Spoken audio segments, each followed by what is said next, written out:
Chapter 214. Chu Yihan's promise. I was negligent. Please forgive me, Emperor. However, this marriage was disclosed to me by Marquis Su and Madame Wu. One only intended to facilitate matters as they were presented. The Empress gritted her teeth and glared at Madame Wu and her daughter. These two inept individuals managed to make a mistake even after rehearsing the scenario. Regardless of whether Imperial Brother bestows the marriage or not, it's crucial to establish the facts. Su Hao is the grandson of old General Su and the foremost among our dynasty's young generals. His reputation and prestige should not be casually tarnished by anyone. Chu Yihan stood beside Su Hao, his eyes gleaming with an icy resolve. Chu Mingyuan nodded. Ninth brother is correct. He began by questioning Su Hao. Su Hao, do you and Miss Wu share mutual affection? Are both families discussing the marriage? Su Hao stood upright and knelt. His handsome face carried a profound seriousness. Emperor, I am not familiar with Wu Ruofei. However, on the day of the medical dispute, when I regained consciousness, I found Miss Wu in a disheveled state. My father and Lord Wu had rushed over, making it difficult for me to deny the circumstances. As for the marriage, as a general, there is still unrest at the border, and my grandfather has not yet returned. I dare not make a unilateral decision. Chu Mingyuan's brows furrowed slightly. He highly valued Su Hao's martial prowess and abilities, as well as his character. He chose to believe Su Hao's words. However, Wu Ruofei cried out, "It's not like that. Brother Hao treated me that way because he cared for me. I want to marry him. I want to be his wife." Silence. As a young lady from a respectable family, haven't your parents taught you about propriety, righteousness, and integrity? Chu Mingyuan didn't take kindly to Wu Ruofei. How can you aspire to be a general's wife with your current behavior? I will not grant you this marriage. Emperor, Miss Wu is innocent and naive. Her feelings for young General Su are genuine. After all, they have already had physical contact. If young General Su does not decide for Miss Wu, how can she marry in the future? Just because Su Hao is a young general, does that mean he can disregard his responsibilities? The Empress inwardly cursed Wu Ruofei for her foolishness but had no choice but to speak up on her behalf. Chu Mingyuan found himself in a dilemma. Su Hao, did you truly have physical contact with Miss Wu? Su Hao's expression darkened. I was drugged on that day and don't recall events leading up to it, but one would never violate a woman. 1 am not someone who dares to act but not to admit it. General Su's lack of memory does not provide certainty about his actions or inactions. Rumors among the people cannot be dispelled solely by General Su's words, Chu Chengye deliberately added. Although Chu Chengye had no personal grievances with Su Hao, he was determined not to let the siblings have it easy since Su Yingxue had made things difficult for his mother. Chu Mingyuan acknowledged Chu Chengye's point. Ye's words make sense. If there were no such incident, why would there be rumors among the common people? Emperor, Su Hao was becoming increasingly anxious. I vouch for Su Hao that he did not engage in any inappropriate actions, Chu Yihan stated firmly. Chu Chengye glared at him. Uncle, you didn't witness it firsthand. How can you vouch for him? Because I trust him. Chu Yihan turned to face Chu Chengye, his eyes chillingly sharp, akin to 1,000 blades thrusting at Chu Chengye. Chu Mingyuan also had some misgivings because of Chu Yihan's words. Chu Yihan commanded a substantial military force and held significant prestige within the army. No general in the imperial court would doubt Su Hao if he vouched for him. Furthermore, old General Su, who was far away at the border, would not let Su Hao be wronged. Follow current novels on tarpnovelful.com.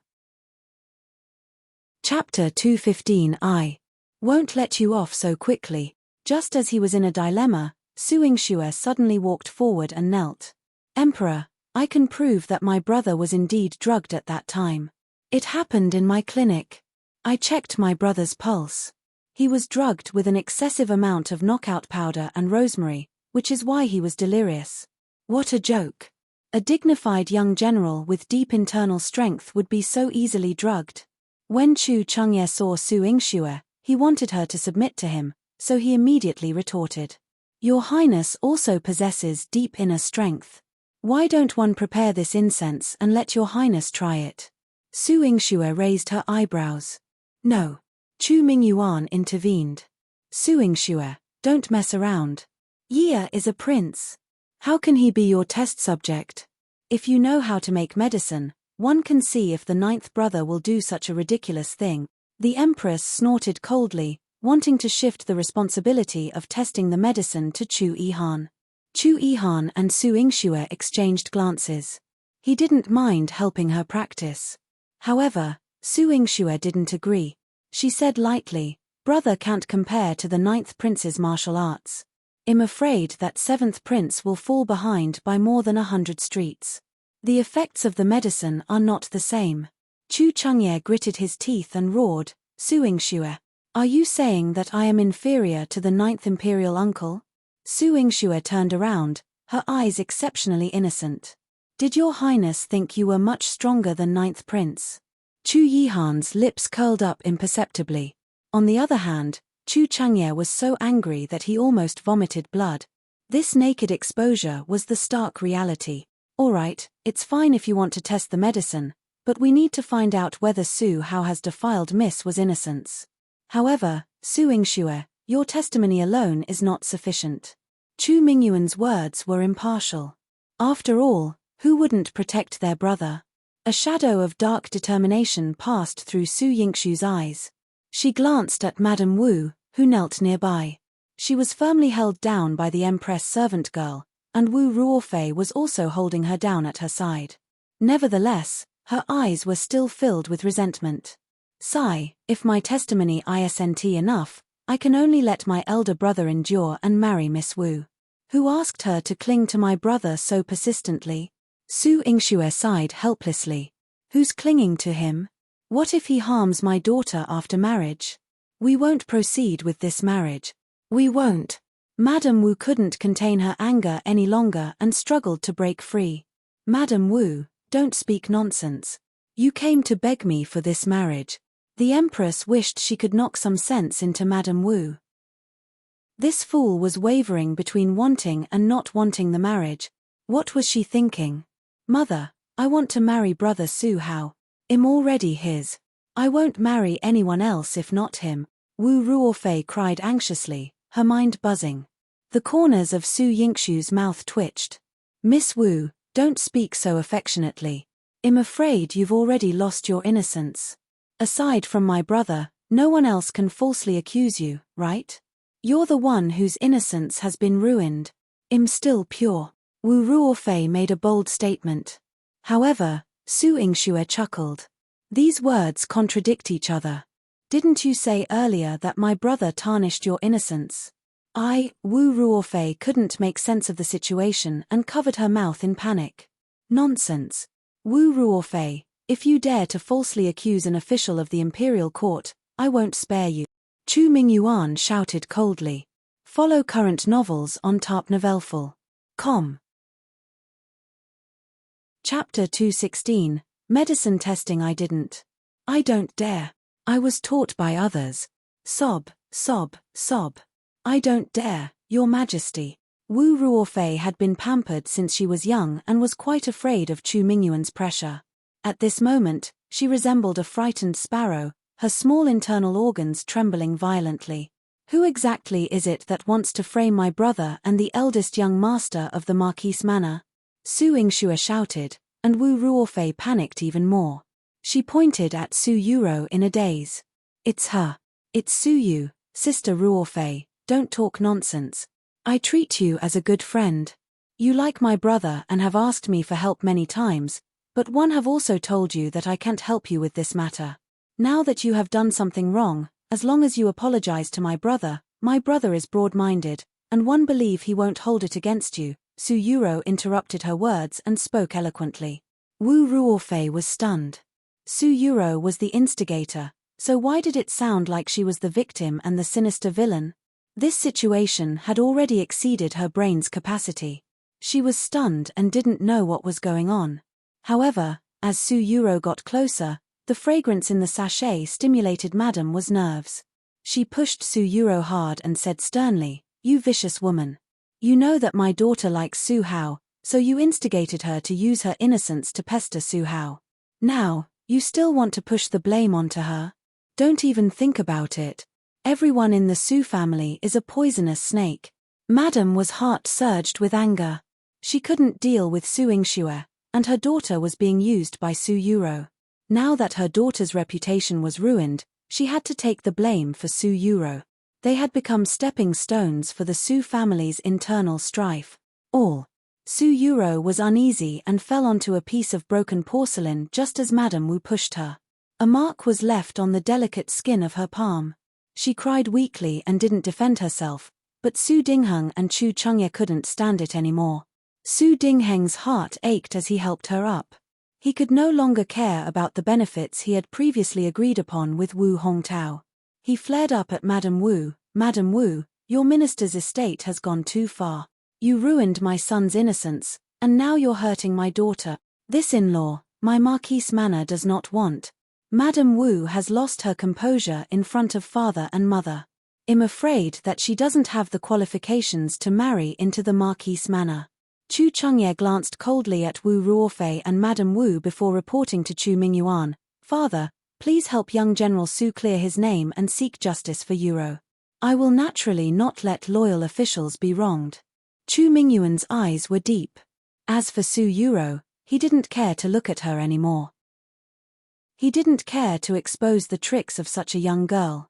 Su Yingxue, since you know how to concoct medicine, immediately prepare the spices they used at that time.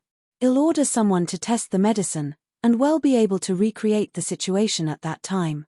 Chu Mingyuan looked at Lan Ling, who was wearing a guard's uniform. Lan Ling, go and cooperate with Su Yingxue to test the medicine. Lan Ling frowned. His abilities were indeed on par with Su Hao's. Even Chu Chengye might not be his match. However, this was the first time he had been treated as a test subject in all his years as a royal guard. But the emperor's orders cannot be disobeyed. Lan Ling could only wait on the side, waiting for Su Yingxue to mix the medicine. Su Yingxue glanced at Lan Ling and felt that he was very innocent. However, compared to proving Su Hao's innocence, she still resolutely went to concoct the medicine. In order to convince everyone, Su Yingxue got Chu Mingyuan to invite a few court physicians over to watch her concoct the medicine. Furthermore, after she had concocted the medicine, she had several court physicians examine it. Follow current novels on tarpnovelful.com. Chapter 217, Innocent Person Fang Hongwen, the head of the Imperial Medical Academy, knelt before Chu Mingyuan and reported, Emperor, this incense can indeed confuse people. If you burn it, the effect is even stronger. It not only clouds one's judgment but also has an aphrodisiac effect. Chu Mingyuan nodded and said, Lan Ling. Lan Ling walked over to a partition behind a screen, where Fang Hongwen was burning incense. Everyone was separated by the screen. After a while, they noticed that Lan Ling appeared somewhat dizzy, his steps unsteady. His rapid breathing became audible. To ensure fairness, Chu Mingyuan even had a palace maid stand with Lan Ling behind the screen. As Lan Ling took a few steps toward the palace maid and touched her skin, a nerve seemed to snap within him, instantly igniting his desire. This medicine is indeed potent. It's no wonder young General Su was affected. Chu Chengye frowned. He couldn't help but feel relieved that it was Su Hao who had been targeted by Wu Ruofei's scheme and not Su Yingxue. Su Yingxue could only belong to him. Standing beside Chu Yihan, Su Yingxue clenched her fists. Chu Yihan noticed her troubled expression and asked, Are you worried about Lan Ling? She replied firmly, He is innocent. Su Yingxue bit her lip, believing that Chu Chengye should have been the one testing the medicine, not an innocent person. Chu Yihan remained expressionless. In his heart, no one was truly innocent. When Lan Ling tried to approach the palace maid, she screamed, Guard Lan, don't come over. Chu Mingyuan was about to order someone to intervene, but then he saw Lan Ling pull out a knife and stab it into his thigh. Blood splattered onto the screen, and many women cried out in fear. After wounding himself, Lan Ling regained his senses. He approached Chu Mingyuan with a pale face, kneeling on his uninjured leg, and quietly reported, Emperor, this incense's effects are intense. I couldn't control myself. If it is said that young General Su was bewitched by this medicine, it should be considered credible. Very well, go and tend to your injuries, Chu Mingyuan said, satisfied with Lan Ling's performance and testimony, waving him away. As Lan Ling departed, he passed by Su Yingxue. Seeing her looking at him with concern, he suddenly felt that the wound on his leg wasn't as painful. Su Yingxue remained unconvinced by Lan Ling's injury, but Su Hao's innocence was sufficient proof. She looked up at Chu Mingyuan and stated, "Emperor, this can prove that my brother is innocent. He shouldn't be held responsible for the actions of the person who framed him." "Of course," Chu Mingyuan affirmed. Turning his cold gaze to Wu Ruofei, he continued, "As the daughter of a noble family, your thoughts are so impure. Not only will I not grant you marriage, but I also won't allow you to marry into any noble households, for fear that you'll tarnish the royal family's reputation. Emperor, please reconsider. I love Su Hao, and I want to marry him." Wu Ruofei failed to grasp the gravity of the situation and continued to cry out for Su Hao. Her mother, Madame Wu, was shocked beyond belief. Chu Mingyuan's punishment for Wu Ruofei was akin to a life sentence. Their family held a prominent position as part of the minister's estate. Wu Ruofei was unlikely to marry into any prestigious family now, thanks to Chu Mingyuan's decree. Even low-ranking officials would be reluctant to accept her. In this lifetime, she could only marry into merchant families or smaller households and lead a modest life. "Emperor, this is unfair. My daughter was manipulated by someone, and the one who manipulated her was Su Yuro. Why hasn't the emperor punished her?" Madame Wu had suffered a heavy blow. At this moment, she could not care less about anything else and kept telling the truth. Follow current novels on tarpnovelful.com. Chapter 218. Su Hao can decide his own marriage. Su Yuro didn't utter a single word in her defense. Instead, she let out feeble cries. Su Dinghe and Chu Chengye wished they could envelop her in their arms. Su Dinghe was particularly infuriated with Madame Wu. "Do you have any evidence to support such a slanderous claim against my daughter? If you don't, then refrain from making baseless accusations." "What do you mean by no evidence?" Madame Wu retorted. While she may not have directly interacted with Ruofei, she has frequented the minister's estate numerous times. Ruofei's maidservants can all vouch for this. Su Yuro clutched her handkerchief nervously. She had no immediate solution to this predicament, so she resorted to whimpering in front of Chu Chengye. "Your Highness, I'm truly terrified. Please, Your Highness, help me and spare me from further slander." She was staking her position in Chu Chengye's heart. Chu Chengye felt a sense of compassion towards her.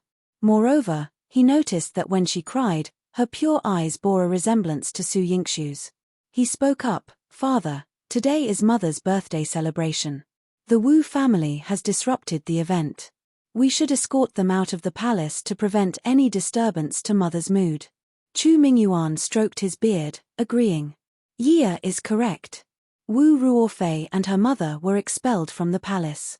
Chu Mingyuan, in particular, rewarded Su Hao generously. "Su Hao, you've endured undeserved hardship today.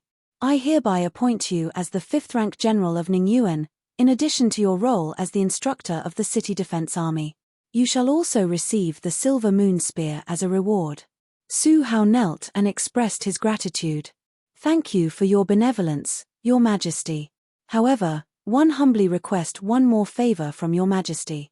"Is there something else that troubles you?" Chu Mingyuan asked, mildly surprised. Su Hao had always been composed, not one to seek favors. Su Hao maintained his posture as he replied, "One have no grievances, Your Majesty. I only seek your promise to allow me the autonomy to choose my marriage partner, free from parental arrangements. I wish to have the final say in my marital matters and not be coerced by others." Chu Mingyuan arched an eyebrow, finding the request intriguing. He glanced at Su Dingheng with a meaningful look, causing Su Dingheng to blush with embarrassment. Su Hao had openly delivered a resounding slap to his father. Yet, Su Dingheng lacked talents in both scholarly pursuits and martial arts. Besides his noble title, he held only a ceremonial civil position. Now, with the family's honor upheld by Su Hao, he had no power to oppose his headstrong son.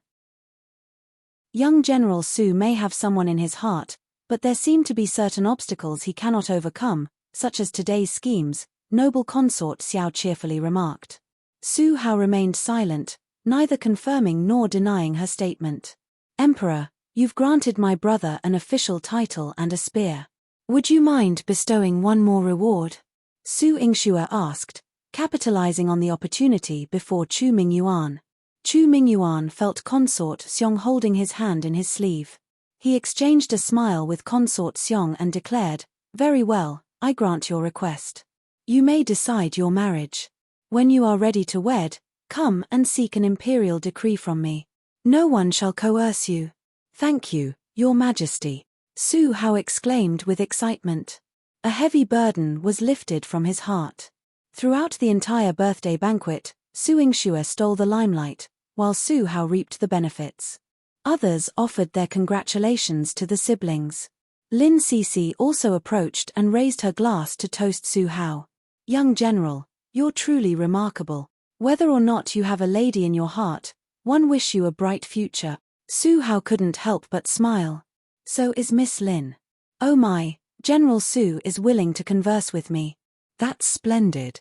Since I can't become the 9th prince's disciple, well, General Su, how about I become your disciple first and practice with you?" Lin Sisi's eyes sparkled. Follow current novels on tarpnovelful.com. Chapter 219, Working Together to Deal with Su Yingxue. Su Hao politely agreed with her. Su Yingxue didn't get involved in their exchange. She ran to Chu Yihan's table and squatted down obediently. "Thank you, Your Highness, for vouching for my brother today." "Yes," Chu Yihan let out a nasal voice, which carried a strong and sexy aura. Su Yingxue felt as if half of her heart had melted. Oh my god! Imperial Uncle was so tempting. Besides, there was no other living thing here besides her. Even mosquitoes did not dare to get close to him. Su Yingxue felt that his figure was rather lonely, but when she looked at him at such a close distance, she felt that it was a blissful thing for her to enjoy his beautiful face alone. TSK, our love is so deep that we can't bear to part for a moment." Chu Jinling picked up a pen and started writing furiously on the table. He was writing the love scene between Su Yingxue and Chu Yihan. His face was almost red. A Your Highness who was as cold as an ice mountain all year round, a quick-witted and moving daughter of the Marquise Manor, it would be a good story even if it wasn't written. Moreover, after he wrote this, for the first time, Chu Jinling felt that he could write a book that would leave a legacy. The banquet was still lively. Even if the Empress' face was swollen from the slap today, she still smiled and agreed. Chu Mingyuan did not scold her in front of everyone, but in front of her, he asked about Consort Xiong's well-being. Noble Consort Xiao, who was at the side, did not care about this matter, but the Empress' heart was being stabbed until it bled. Beside her, Chu Changye was not much better. He wanted to talk to Su Yingxue, but Su Yingxue did not give him any face at all. He wanted to question Su Yingxue fiercely. What exactly was her relationship with his imperial uncle? Why was she always favored by his imperial uncle? Did she take a fancy to imperial uncle's power and influence, so she gave all her previous attitude to him to imperial uncle? He was furious. He felt injustice. "Your Highness, thank you for helping Rua out of this predicament today. This is the tea that Rua personally brewed. Your Highness, have a taste. Rua's sincerity is all here." Su Yuro blushed shyly. Her slender fingers held the white jade teacup. Under the contrast of the jade color, her skin became smoother and more tender like snow. However, Chu Changye was not in the mood to look at her. He took a sip of tea perfunctorily and commented, "Not bad." After saying that, he absent-mindedly returned to his seat. Su Yuro saw his gaze and looked at Su Yingxue again. She was almost scalded by the remaining tea. Su Yingxue. She bit her lip angrily. "You vixen. He even seduced her 7th prince." "You're both women, but Su Yingxue is much more powerful than you now," the man said faintly, and there was a hint of sympathy in his tone. Su Yuro suddenly turned around and saw Chu Shouwen in the wheelchair. She frowned slightly. Your Highness, are you here to mock me?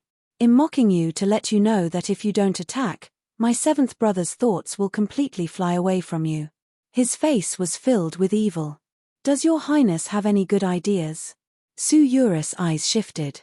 She knew that Chu Shouwen was not a person who spoke too much. I will lead Su Yingxue to a side room. As for how to let others discover her, it will depend on your ability. After Chu Shouwen finished speaking, he asked someone to push him away. Su Yuru's lips curled up into a scheming smile. Su Yingxue, go to hell. Su Yingxue did not dare to stay in front of Chu Yihan in public.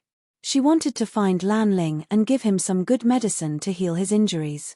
But halfway through, she was stopped by a palace maid. Miss Su, Consort Xiong is not feeling well. Please go over and take a look. Follow current novels on tarpnovelful.com.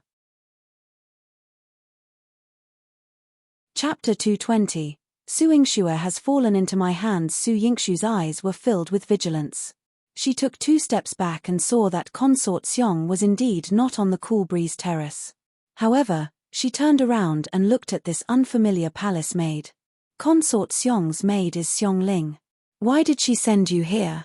Sister Xiong Ling naturally has to stay by your majesty's side. I am a first-class palace maid that eunuch Qin assigned to serve the empress after he left. Her clothes were indeed more appropriate than ordinary palace maids. Su Yingxue thought that Consort Xiong was not a flamboyant person, so she followed her to the side room. On the cool breeze terrace, Chu Jinling was about to show Chu Yihan the manuscript he had written when he noticed that his imperial uncle had just stood up and left. His mother was still here, so he couldn't follow in imperial uncle's footsteps. Placing his hands on the table and supporting his head, Chu Jinling sighed. Imperial uncle is amazing. He could come and go as he pleased. Even his father could not do anything to him. Fengzhou Palace had prepared a side room for guests, and it was not far from the cool breeze terrace. Therefore, Su Yingxue did not go far. However, the servant girl pushed open the door for her. The moment she entered, she was hit hard on the back of her head. Before she could make a sound, she fell to the ground. Chu Shouwen pushed the wheelchair out, his devilish face carrying a lustful smile. He lifted a lock of Su Yingxue's hair and smiled sinisterly. Su Yingxue, if you fall into my hands, don't even think about living like a human for the rest of your life. Since she dared to go against Chu Shouwen, he would make her pay the price for her life. Chu Xia led them into Chu Zuwen's room and turned around to inform Su Yuro. The corners of Su Yuru's mouth curled up. In a secluded place with no one around, she splashed some tea on her body, then used rouge to make some red marks on her face. She squeezed out a few drops of tears and ran towards the cool breeze terrace while crying. She was dressed in a white dress, and when she jogged, she looked like a dancing butterfly, attracting the attention of many people. She walked in front of Su Dingheng. Even though she had yet to say a word, her tear-stained face already made Su Dingheng's heart ache. He asked her anxiously, Rua, what's wrong with you? Father, it's all my fault. I angered sister, so sister. Although Su Yuru's crying voice was soft, it was enough for people to hear the word sister. All the women started to discuss animatedly, what happened to Su Yingxue again? It looks like she bullied his sister, Miss Yuro. What nonsense are you talking about? Dr. Su would never bully people. It's Su Yuro who's deliberately being pretentious. Lin Cece put her hands on her hips and roared, full of momentum. No one dared to refute Lin Cece, but they started discussing more behind her back. Su Dingheng snorted coldly, this unfilial daughter only knows how to go against me. She has also bullied Rua many times. After refuting Lin Cece, he helped Su Yuro up. Forget it, Rua, you're magnanimous. Don't be calculative with her. After you bring her back to the residence, 111 help you. Thank you, father. Rua is fine, but I'm worried about sister. After she quarreled with Rua, there were many complaints about her words. Moreover, the palace was so big. Rua was afraid that sister would get lost. Father should go with Rua to look for sister. Su Yuru's eyes were filled with concern. Her eyes were filled with concern for Su Yingxue. What a good sister. How did he end up with a sister like Su Yingxue? There was a noble daughter who was jealous of Su Yingxue who felt injustice for her. Lin Cixi glared at him fiercely. Try scolding Dr. Su again. Everyone in Jiangdu City knew about Lin Cixi's bad temper, and that woman didn't dare to argue with her anymore. Follow current novels on tarpnovelful.com. Chapter 221. Trick. Lin Cixi's loud voice soon reached the ears of Chu Mingyuan and the Empress. When the Empress saw Su Yuro running over, she knew it had something to do with Su Yingxue. She deliberately asked, "What exactly happened?" Su Yuro was summoned to them and cried. She told them delicately and tearfully that she argued with Su Yingxue. She didn't know where Su Yingxue had gone. She was worried, so she wanted to look for Su Yingxue. This was a family matter, and Su Dingheng didn't want to make a big deal out of it. After all, the people from Marquis of Marshall South's manor had caused enough trouble in the imperial palace. He didn't want Su Yingxue to cause any more problems. But Chu Changye seemed particularly worried. "Yuro, you said she ran away. Where did she run off to? Fengzhou Palace is not small and she doesn't know the way. What if?" Chu Changye recalled that his third brother was still recuperating in Fengzhou Palace. His third brother had a vicious personality and had long held a grudge against Su Yingxue. He could take revenge at this moment. Su Yuris' eyes betrayed a hint of hidden resentment, but she bit her lip and said, "I don't know where sister has run off to. It's just as your highness said, I'm worried about her, so one hope your highness can help me find her." "All right, I'll go with you." Chu Changye immediately agreed. The Empress noticed the scheming look in Su Yingxue's eyes, but she waved her hand and said, "Wait, since the incident happened in Fengzhou Palace, I am duty-bound. I'll go with you to find her. Su Yingxue's medical skills are exceptional. If anything happens in my palace, I don't want to bear this responsibility." "Oh!" Su Yingxue ran off in a huff. Was it worth it for the Empress to personally go and find her? Having spent many years in the palace, noble Consort Xiao could easily discern the tricks at play here. The more people went to look for Su Yingxue, the more intricate the design behind it seemed. Chu Mingyuan also frowned slightly. "Empress, their quarrel is just a matter between young girls. There's no need for you to personally go and find her." The Empress was eager for Su Yingxue to get into trouble. She wouldn't let go of any opportunity to embarrass her. She bowed to Chu Mingyuan and said seriously, "Emperor, Su Yingxue's status is different. She is both the legitimate daughter of the Marquis Manor and a genius doctor. Today, she came to celebrate my birthday. If anything happened to her in my palace, as the mother of the nation, one would inevitably be ridiculed. One need to see her safe with my own eyes before I can rest assured." She had pushed the conversation to this extent, even bringing in the face of the nation's mother, making it difficult for Chu Mingyuan to intervene. He thought for a moment. "All right, go ahead." The Empress' lips curled up as she led a group of people in a mighty procession to search in Fengzhou Palace. Noble Consort Xiao gave Chu Jinling a look and called him to her side. She asked him, "Do you know where Miss Su went?" Chu Jinling shook his head, "I don't know, but don't worry, mother. Earlier, one noticed that Imperial Uncle had also gone out. My little Imperial Aunt is brilliant. She will definitely not have anything happen in Fengzhou Palace." Noble Consort Xiao pinched the tip of his nose and said dotingly, "You, truly a clever little imp. You've already called Imperial Aunt so early." Of course, Chu Jinling was pleased with himself. Whether he called early or late, he had to call eventually. Why not call a little earlier and gather more material from the two of them?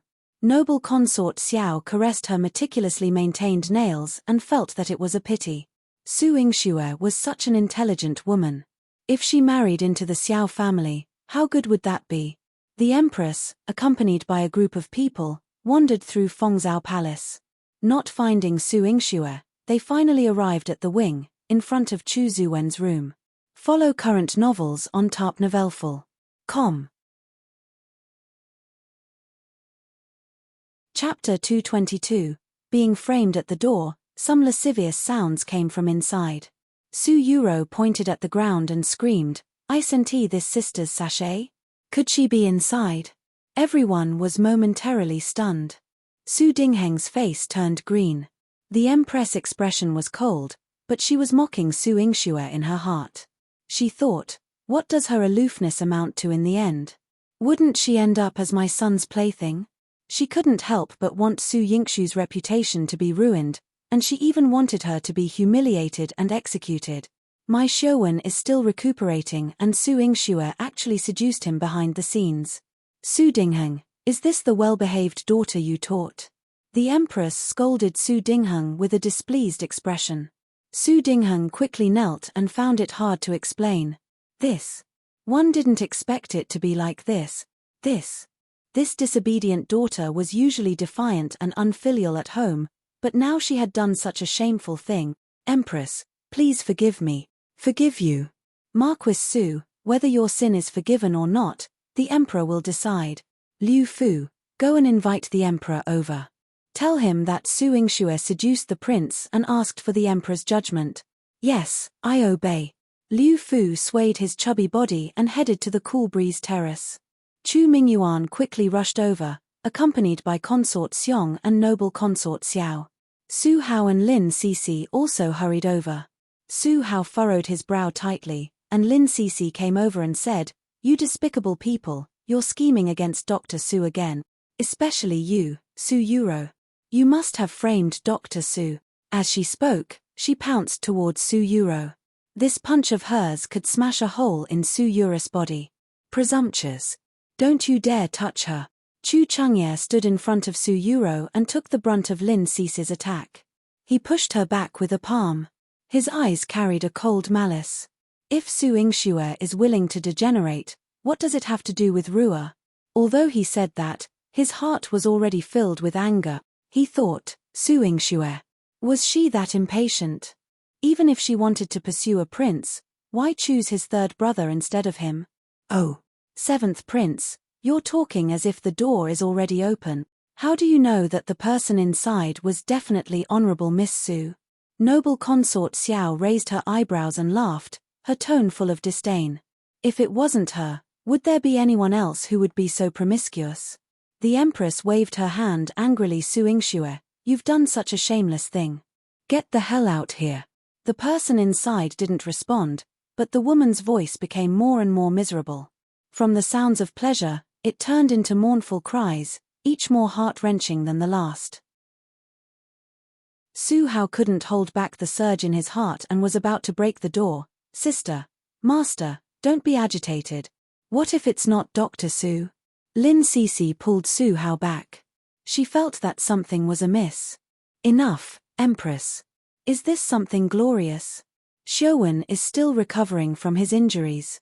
Have your people bring them both out. Chu Mingyuan's face was gloomy, and anger had spread from his heart to his face. Emperor, Su Yingxue is shameless, seducing Xiuwen. Please punish her severely. Once I drag her out, execute her immediately. The Empress' gaze was vicious. She was determined to kill Su Yingxue as soon as possible. Emperor, please investigate. My sister is not such a person. If she's being framed. Su Hao was extremely worried. Emperor, one have failed in teaching my daughter. If my daughter has indeed behaved improperly, please punish her, one have no complaints. Su Dingheng quickly distanced himself. To him, Su Yingxue was like a time bomb that could explode in his mind at any time. Follow current novels on tarpnovelful.com. Chapter 223. Inversion. If the Empress wanted to get rid of her, he could live an extra 2 years. Father, isn't she your daughter? Su Hao gritted his teeth, his eyes filled with extreme disappointment. She did such a thing herself. What does she expect me to do for her? Su Dingheng's face was thick. He only wanted a worry-free daughter like Su Yuro, not someone like Su Yingxue. He couldn't be bothered to waste his energy. Oh! What heinous deed have I committed to make father so angry with me? Su Yingxue walked out from the corner. She held the red jade soft whip in her hand, and her pair of clear and intelligent eyes turned slyly like a little deer with fox eyes. Su Yingxue. The Empress almost staggered backward. She thought, Wasn't she supposed to be in the room? Su Yuro looked as if she had seen a ghost. Sister, aren't you deceived by Chu Shouwen? She thought, how could she appear perfectly fine? What was Chu Shouwen doing? Ah, please spare me, Your Highness. Help. In the room, the woman's screams became more and more shrill. When Chu Mingyuan saw that Su Yingxue was unharmed, his face darkened. He immediately slapped the Empress. This is your management of the harem. You've lost all face. Emperor, don't be angry. One didn't know what happened inside. Perhaps someone had framed Shouwen. He's your beloved son. Empress clung to Chu Mingyuan's thigh. Chu Mingyuan could be disappointed in her and ignore her, but he couldn't be disappointed in Chu Shouwen. Whether it's a frame-up or not, well, no, once the door is opened, right? I have just arrived and don't know what happened inside. Everyone is here to watch the show. Su Yingxu's voice was crisp and clear. Her intelligent eyes turned around, revealing a charming charm amidst her purity. Lin Sisi held her arm and shouted loudly, "This is the third prince's wing. There's a woman inside. Your sister just accused you and said that you seduced the third prince." Really? Su Yingxue held her heart and looked heartbroken. Yuro, one didn't expect you to talk behind my back, and now you're openly accusing me like this. I even thought of pleading for you, hoping you could marry the seventh prince sooner. I didn't. Sister, don't talk nonsense. Su Yuris' face turned red and then pale. With Su Yingxu's unfounded accusations, all the officials and noble women's disdainful eyes fell upon her. She and Chu Changye had feelings for each other.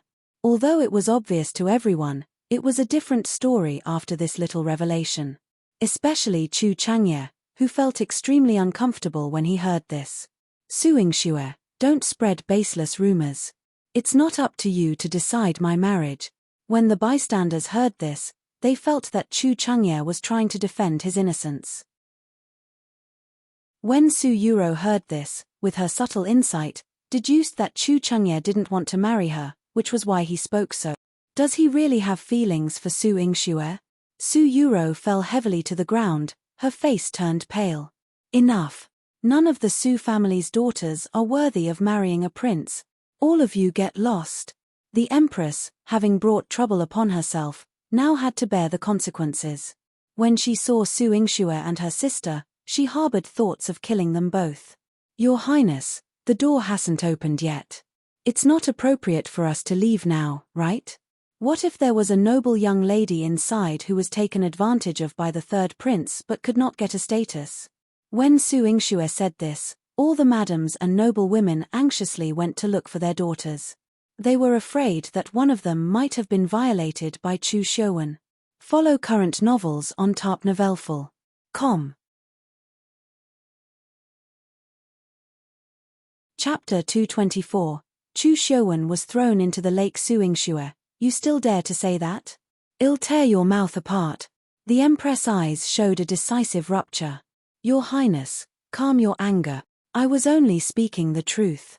After all, this matter had almost wronged me. I only wanted to seek justice. Su Yingxue's posture was humble, like a pitiful little girl who had been wronged. Su Yingxue, don't push your luck. Chu Mingyuan couldn't help but shout in anger. Today's matter was not only a disgrace to the Empress but also tarnished the Emperor's reputation, as Chu Shouwen was his son. However, everyone's attention was focused on the two doors. They all wanted to see what scene was inside. Boom. While everyone was still immersed in their imaginations, the door was already slashed open. Chu Yihan sheathed his Qingfeng sword and stood apart from the crowd expressionlessly. But the act of him splitting open the door, no one dared to criticize him. On the contrary, many people who had their curiosity satisfied secretly thanked him. Chu Yihan. The Empress wished she could personally block the door. The unbearable scene in the room was seen clearly by everyone. The two of them were naked and entangled on the ground. Chu Shouwen was pressing down on a woman like a wolf. The woman was covered in injuries and her face was twisted in pain. She desperately reached out her hands. Help! Help! Chu Shouwen, oblivious to her condition, continued to harm her relentlessly. Despite the unsightly scene, Su Yingxue and Lin Sisi watched with relish. Su Hao reminded her in a low voice, "Sister, close your eyes." "Oh, okay." Su Yingxue and Lin Sisi covered their eyes, but they opened their fingers at the same time. Lin Sisi clicked her tongue and sighed, "Dr. Su, this third prince is really a beast. This woman is so miserable. A person who intends to harm others will eventually reap what they sow, so it's not considered pitiful," Su Yingxue explained calmly. "I see. She deserves it." Lin Sisi snorted lightly. "Separate the two of them, execute this palace maid, and throw this unfilial son into the lake to calm down." Chu Mingyuan was unusually embarrassed. In order to preserve the royal family's dignity, he had to execute this palace maid. However, the Empress' heart ached terribly. "Emperor, Xiuwen is still injured. The cold lake water will hurt his body. Look at him. Is he afraid of hurting his body? I want him to reflect on his mistakes in seclusion for 3 months. No summons can bring him out." Chu Mingyuan flung his sleeves coldly, threw the Empress on the ground, and turned to leave. The Empress faced the aftermath alone and was on the verge of collapse. When Su Yingxue saw Chu Xiuwen being thrown into the lake, she smiled and clapped her hands. She said to her side, "Brother, we can leave the palace and return to the residence." Su Hao nodded lightly, "Okay." He noticed Chu Yihan's gaze not far away, fixed on Su Yingxue. Lin Sisi pulled Su Yingxue's arm. "Dr. Su, His Highness is looking at you. Why aren't you going over quickly?" She smiled and pushed Su Yingxue. Su Yingxue's face blushed a bit. She had originally been walking toward Chu Yihan but noticed someone approaching him. That person seemed to be the Imperial Guard. After Chu Yihan heard what he said, he glanced at her and turned to leave. Su Yingxue thought that perhaps the Emperor had summoned him. Today. Did she implicate Chu Yihan? Su Dingheng's words suddenly interrupted her thoughts. "Yingxue, you've suffered today. This palace isn't a place where I can make decisions. If something happens to you again, I will definitely protect you." Follow current novels on tarpnovelful.com. Chapter 225. Don't frame your sister. Seeing how intelligent Su Yingxue was, Su Dingheng still had to say a few words to comfort her. Su Hao's eyes were cold. If father really wants to protect sister, what difference does it make whether it's in the palace or not? There is indeed a difference. Although father is a minister, he is ultimately a servant of the imperial family. If he offends the emperor, I'm afraid our entire Marquise manor will be implicated. Su Yuro defended Su Dingheng in a coquettish manner. Su Dingheng looked at her gratifiedly, then turned back to face Su Hao and Su Yingxue. "Rua is right. The two of you should understand and be considerate."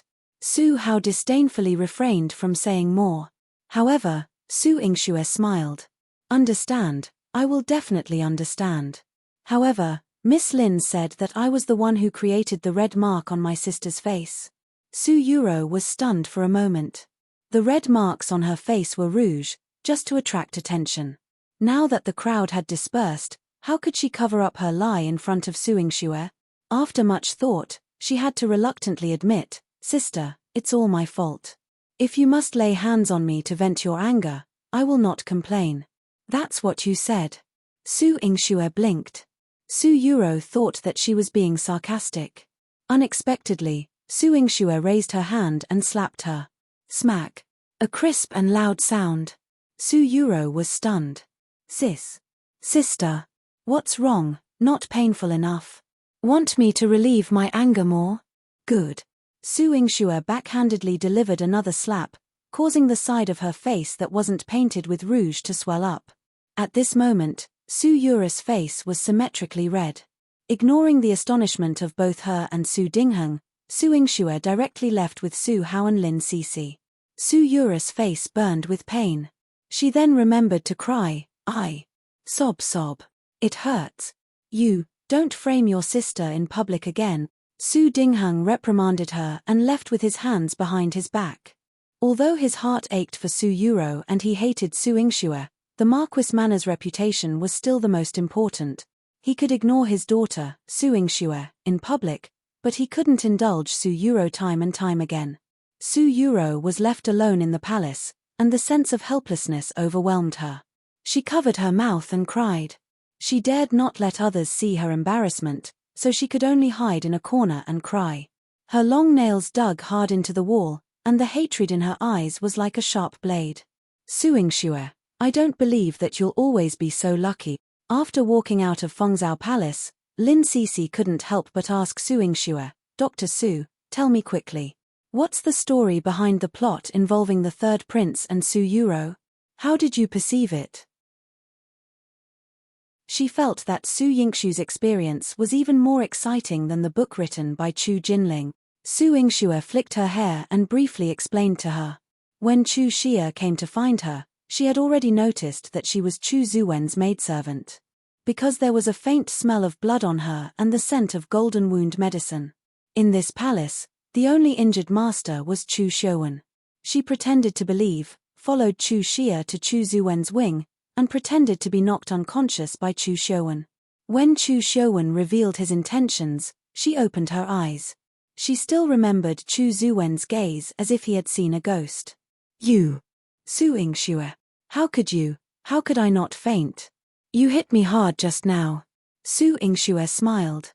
She took out the pulse pillow from the back of her clothes and directly smashed it onto Chu Zuwen's face. Follow current novels on tarpnovelful.com.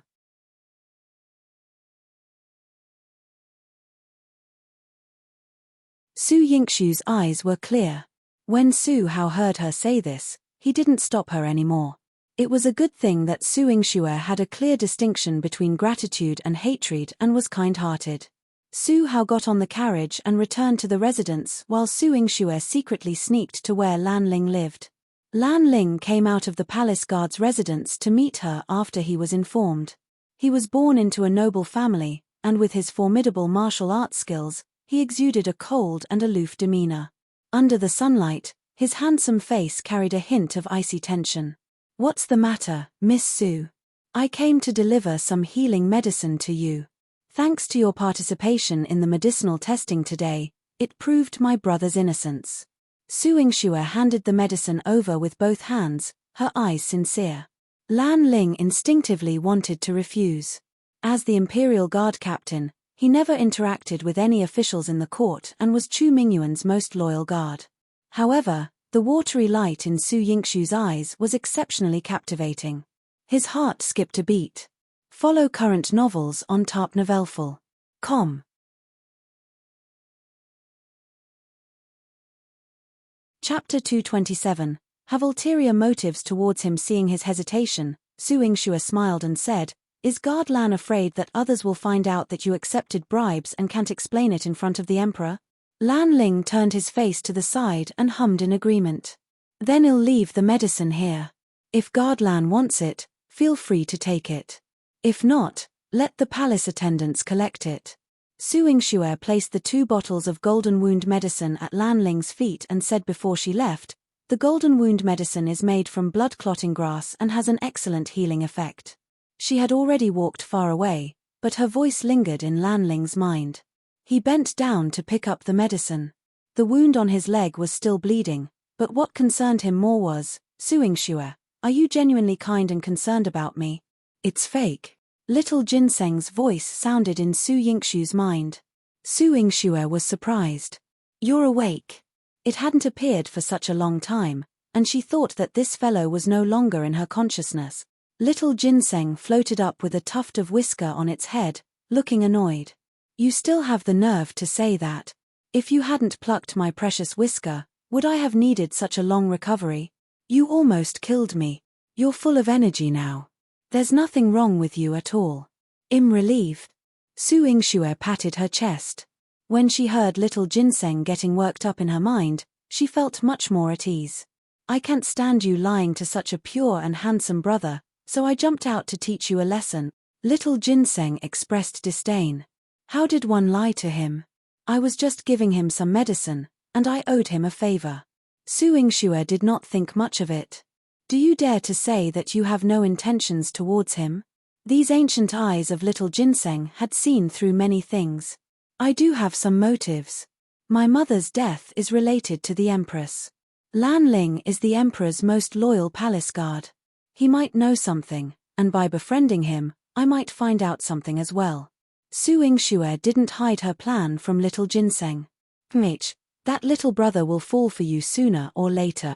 This was what little Ginseng despised. Su Yingxue rolled her eyes.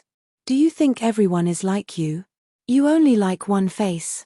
She didn't take little Ginseng's words to heart at all. She never thought in the years to come, she would feel guilty for Lan Ling's death. In the imperial study, Chu Mingyuan and Chu Yihan were at daggers drawn, and the atmosphere in the hall dropped to freezing point. After Chu Mingyuan ascended the throne, he rarely spent time alone with Chu Yihan. He knew that the two of them no longer had any brotherhood. However, today's events gave him a sense of imminent danger. Today, you colluded with Su Yingxue to tarnish Zhu Wen's reputation. Although he is not without fault, I have to punish him. Starting from my prince. Chu Yihan, are you unable to hold it in anymore? Chu Mingyuan questioned sternly.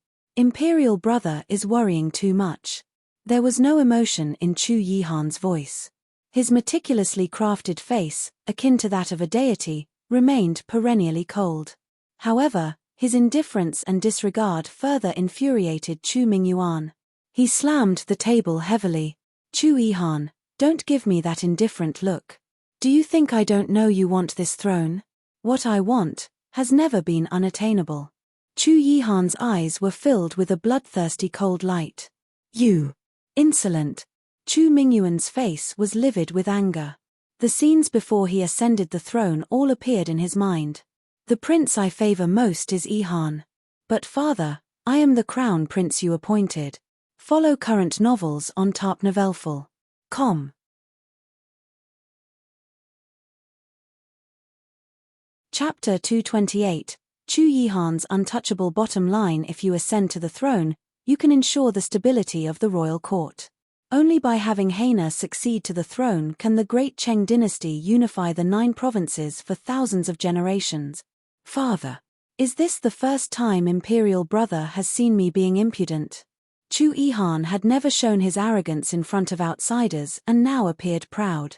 In front of Chu Mingyuan, he seemed to be looking down on him, as if he wanted to strip away all the imperial authority of Emperor Chu Mingyuan. I'm telling you, even if you have ambition, you will only be a rebellious traitor who usurps the throne. Chu Mingyuan's face turned red as he shouted angrily. I will return these words to imperial brother. Chu Yihan's tone was cold. He left immediately after he finished speaking, not needing Chu Mingyuan's permission at all. He had always been a looming threat in Chu Mingyuan's heart. When he started to act presumptuously, Chu Mingyuan felt a strong sense of danger. He waved his hand and smashed all the memorials on the table. After Su Yingxue delivered the medicine to Lan Ling, she had no reason to stay in the palace anymore. However, as she walked around the palace gate, even the palace guard who was on duty came up and joked, Miss Su, are you taking a stroll at the palace gate? Su Yingxue replied with a fake smile, yes. She wanted to wait until Chu Yihan came out. Not long after, Chu Yihan came out. He was riding a horse and holding the Qingfeng sword. He didn't look like he was in the palace at all. Instead, he looked like he was taking a stroll in the courtyard of the prince's mansion. He rode past Su Yingxue and reached out to pull her onto the horse. The palace guard who had joked with Su Yingxue just now rubbed his eyes. Su Yingxue had disappeared into thin air just like that.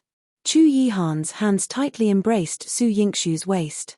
If it wasn't for his gloomy expression, Su Yingxue would have thought that he was afraid that she would fall. However, Chu Yihan's arm tightened more and more. Su Yingxue bit her lip and reminded him, Your Highness, my waist is not made of iron. If he exerted more force, she, as a doctor, would have to rest in bed. Upon hearing this, Chu Yihan loosened his grip on her but still held her in his arms, and his expression remained unchanged.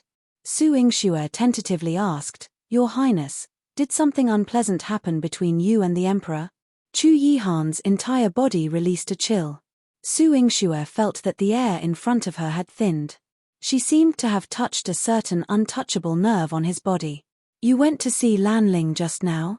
Chu Yihan's voice was as cold as ice. Su Yingxue was somewhat incredulous. How did your highness know?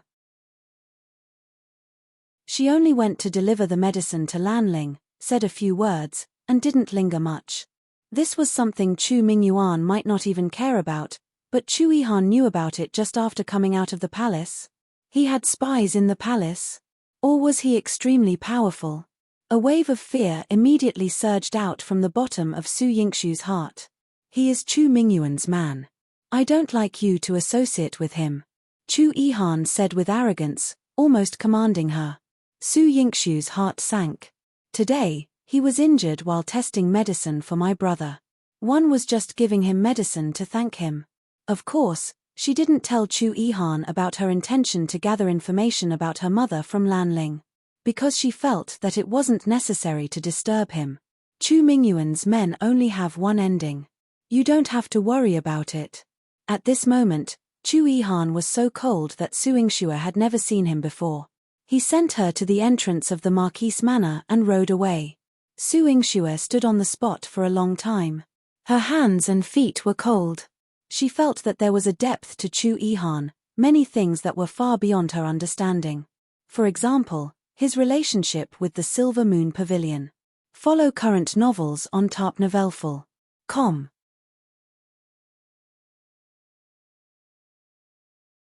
Chapter 229, Su Yuris' mother. During the Empress' birthday banquet in the palace, many rumors were circulating, most of which were related to Su Yingxue.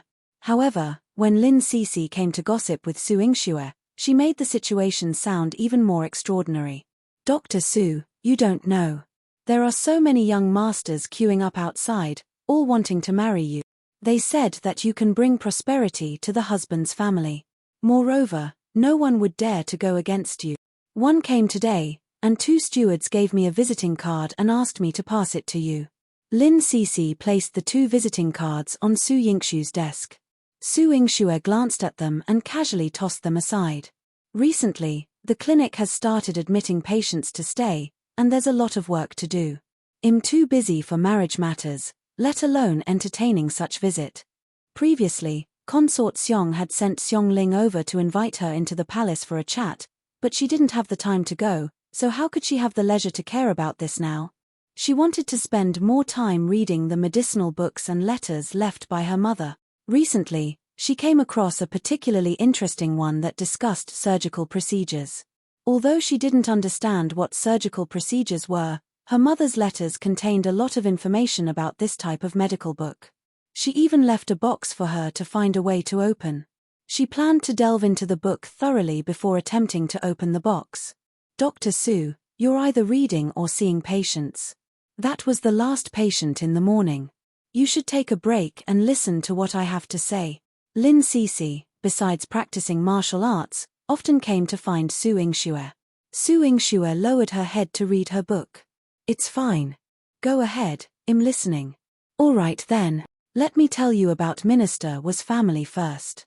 They seem to have brought this upon themselves, and now their situation is miserable.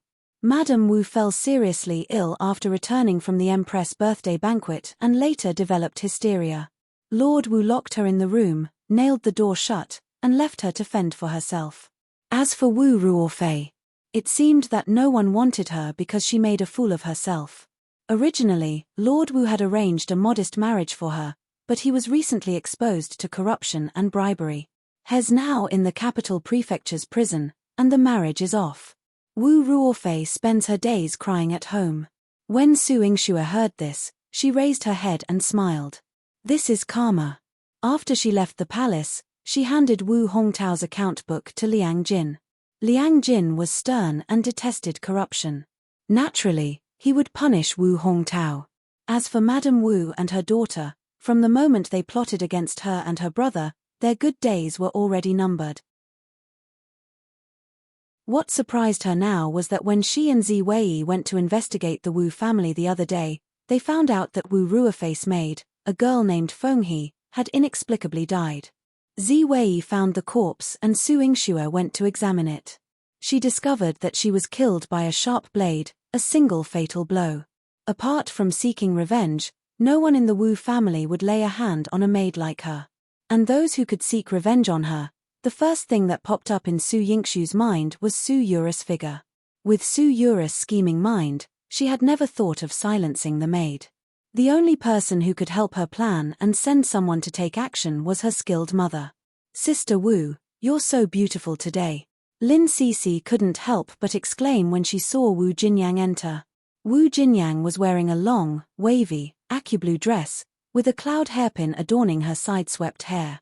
Her makeup was exquisite, radiating elegance and charm. In her hands, she carried a tray containing 2 new dresses and some cosmetics, hairpins, and accessories. Su Yingxue raised her eyebrows and smiled.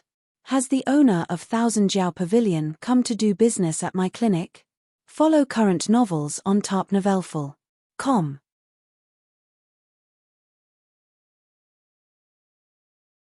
Chapter 230. She wanted to propose marriage to Chu Jinling. Wu Jinyang glared at her.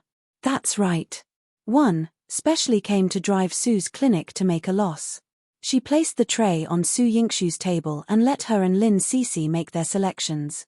Every girl loved new clothes and jewelry, even if Su Yingxue spent her days in the clinic, and Lin Cece wielded weapons all day. When they saw what Wu Jinyang had sent over, the corners of her mouth curled up into a smile. Su Yingxue was generous and let Lin Cece choose first, with whatever remained to be hers. Lin Cece shook her head firmly. Miss Wu is your future sister-in-law. No matter what, you should be the first to pick the things she gives you, Dr. Su. Even if I choose it, one rarely have the opportunity to wear them. Do you think one can wear colorful and glamorous dressed and put on makeup in this clinic? Su Yingxue spread her hands helplessly. Lin Cece sized her up. She was always dressed in either red or black martial attire, with a beautiful face free of makeup. A simple white jade hairpin was the only adornment in her flowing hair, presenting a modest and straightforward appearance. In a clinic filled with the scent of medicine and the presence of patients, heavy makeup might be more trouble than it's worth. Lin Cece smiled. Then I won't stand on ceremony. She chose a green dress and some bright jewelry. Wu Jinyang was a few years older than Lin Cece and Su Yingxue. When she saw how youthful and beautiful Lin Cece was, she couldn't help but be envious. Miss Lin, you're young and tender, and this elegant style suits you well. Lin Cece held the clothes and gestured at her body. She casually said, it was the 9th prince who said that I look good in green. One bought some hairpins the day before yesterday, and they were all made of green jade. Did the 9th prince mention anything about a girl who wields weapons not being ladylike? Su Yingshu's eyes flashed as she tentatively asked. Lin Cece pouted and looked proud. No. He said that both men and women are the same. Strong martial skills and a bold character are admirable in both, and he even said he would persuade the 9th prince to take me as a disciple to fulfill my dreams. The 9th prince really understands you. Wu Jinyang smiled slightly, and there was a hint of understanding in her eyes. He does indeed understand me. Lin Cece lowered her head, a hint of shyness appearing on her face. Su Yingxue and Wu Jinyang both burst into laughter spontaneously. When Lin Cece came back to her senses, she realized she had been tricked. She threw the clothes at Su Yingxue. All right, Dr. Su. You both conspired to test me. Too treacherous. Hey. That's not quite right. We're good friends. What's wrong with showing concern for your marriage? Your status is compatible with the 9th prince. He is not shrewd and smart. The two of you make a great pair. In the future, with one being a female general and the other a great writer, how many eternal stories will the 9th prince create? Su Yingxue thought of Chu Jinling's best-selling book and felt like laughing. Chu Jinling gave her 2 copies, and she would flip through them when she was free. Needless to say, the stories written by someone with such good writing skills, even if they were fabricated, were incredibly captivating. Lin Cece nodded. One also think that marrying him in the future is not bad. When the time comes, I'll have my father propose marriage. Wu Jinyang was stunned at first, but then she was very impressed. In the entire Great Cheng dynasty, the only girl who dared to directly propose marriage to the prince's residence was probably Lin Cece. The 3 of them chatted for a while before Wu Jinyang brought up a serious topic with Su Yingxue. Yesterday, A guest came to the Thousand Jiao Pavilion and I personally received her. However, I feel, Ingxue, you should be more careful in the Marquise manner. Wu Jinyang patted her hand. Follow current novels on tarpnovelful.com.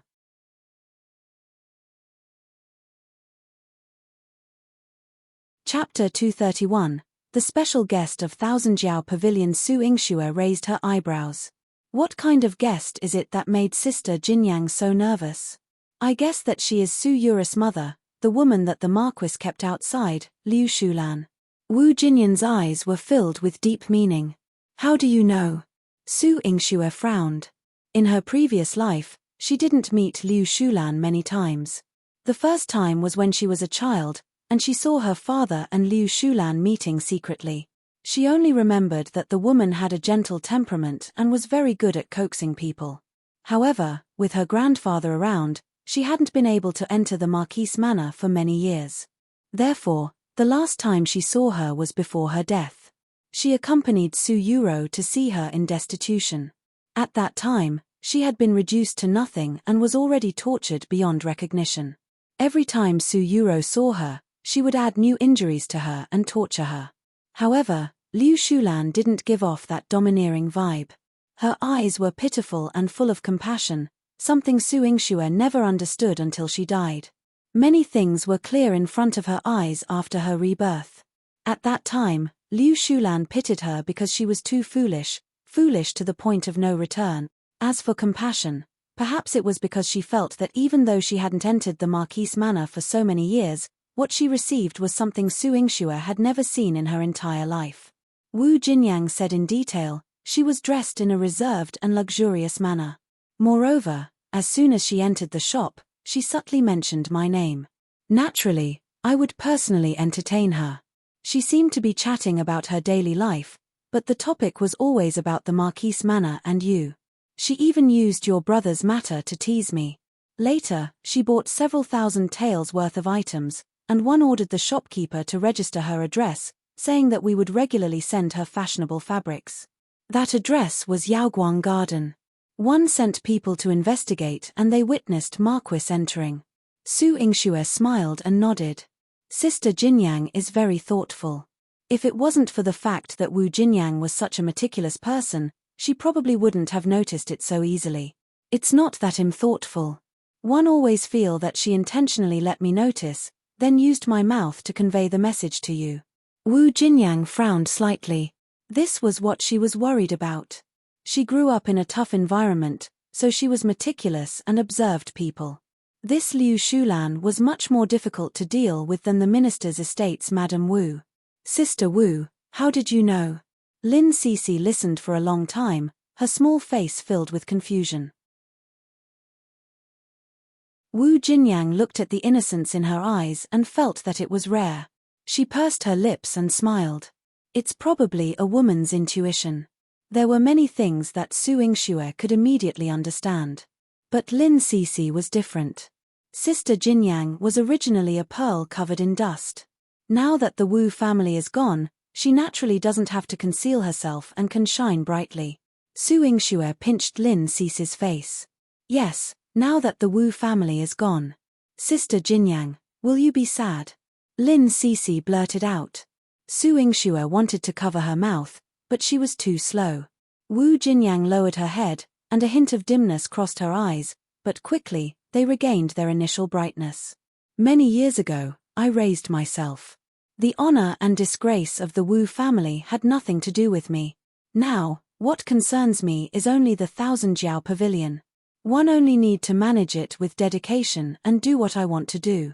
Wu Jinyang came today and even brought the account book over for Su Ingxue to take a look. Su Ingxue had spent a lot of money investing in Thousand Jiao Pavilion. Although she managed it, most of the final income was meant for Su Ingxue. Su Ingxue looked at the account book, raised her pen, and changed the profit-sharing ratio written by Wu Jinyang from 9-1 to an equal split of 5-5. Follow current novels on tarpnovelful.com.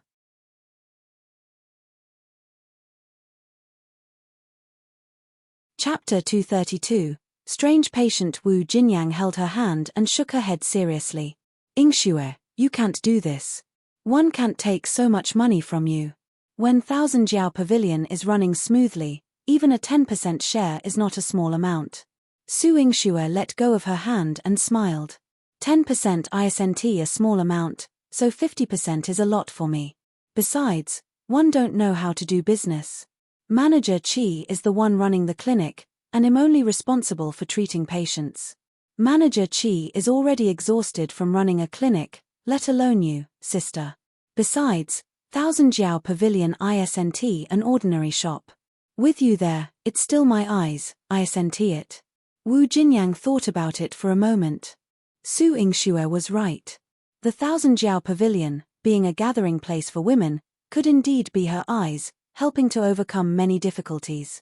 With this understanding, Wu Jinyang accepted the adjusted profit-sharing ratio without objections. Perhaps to make her feel at ease, Su Yingxue added, in the early stages of my investment, there's still a portion from my brother. Although we're siblings, we still need to keep accounts straight.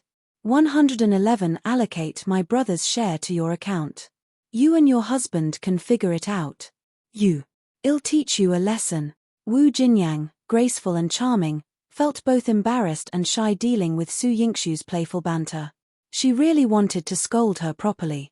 Lin Cece jumped between the two of them, and the three girls laughed and played for quite a while. However, Wu Jinyan's reminder did weigh on Su Yingxue's mind. Since Liu Shulan had gone to Wu Jinyan's 1000 Jiao Pavilion, it didn't make sense for her not to come to Su Yingxue's clinic. However, what methods would she use? The next morning, shortly after the clinic opened, all the patients ran out. Su Yingxue heard the commotion and came out. Manager Qi covered his mouth and nose and stopped her. Miss, it's too smelly. You'd better not go. Dr. Qin has already gone to see the patient. What kind of patients could cause this? Su Yingxue frowned. The patient has ulcers all over the body, continuous vomiting, and a foul smell. The odor is just too overwhelming. Miss, don't get affected by it. Manager Qi pushed Su Yingxue into her treatment room again, afraid that she might get nauseated. However, Su Yingxue didn't vomit. He found it somewhat unbearable and ended up retching in the backyard. As the owner of the clinic, Su Yingxue still went to take a look. Before she reached the door of treatment room number 1, she sensed a repugnant smell. She subconsciously covered her mouth and nose. The smell was really unbearable. She stood at the door and looked. Dr. Qin was applying medicine to the patient, but the patient kept vomiting. Dr. Qin, with many years of medical experience, couldn't help but show a pained expression. Su Yingxue covered her mouth and nose and went out to make a few masks. She threaded fine strings through a cotton cloth, creating 2 ear loops for the masks to hand on the face and block some of the smells. This was something she had seen in her mother's letter, along with another medical item called gloves. After she had prepared everything, she got someone to send it to Qin Ming. When Qin Ming's apprentice came back and told her, Dr. Qin was on the verge of tears, thanking her profusely. Su Yingxue smiled at first, but when she asked Manager Qi about the patient's condition, her smile faded. This person seems to have some unknown disease. As soon as he came in, he vomited in the hall. His entire body was covered in rashes and pustules, and some were festering on the skin, forming patches of ulcers. It looked disgusting, but the worst part was that he kept vomiting, and the vomit was extremely foul-smelling. Dr. Qin applied some ointment and administered medicinal soup to him, and now has bathing and changing clothes. Follow current novels on tarpnovelful.com.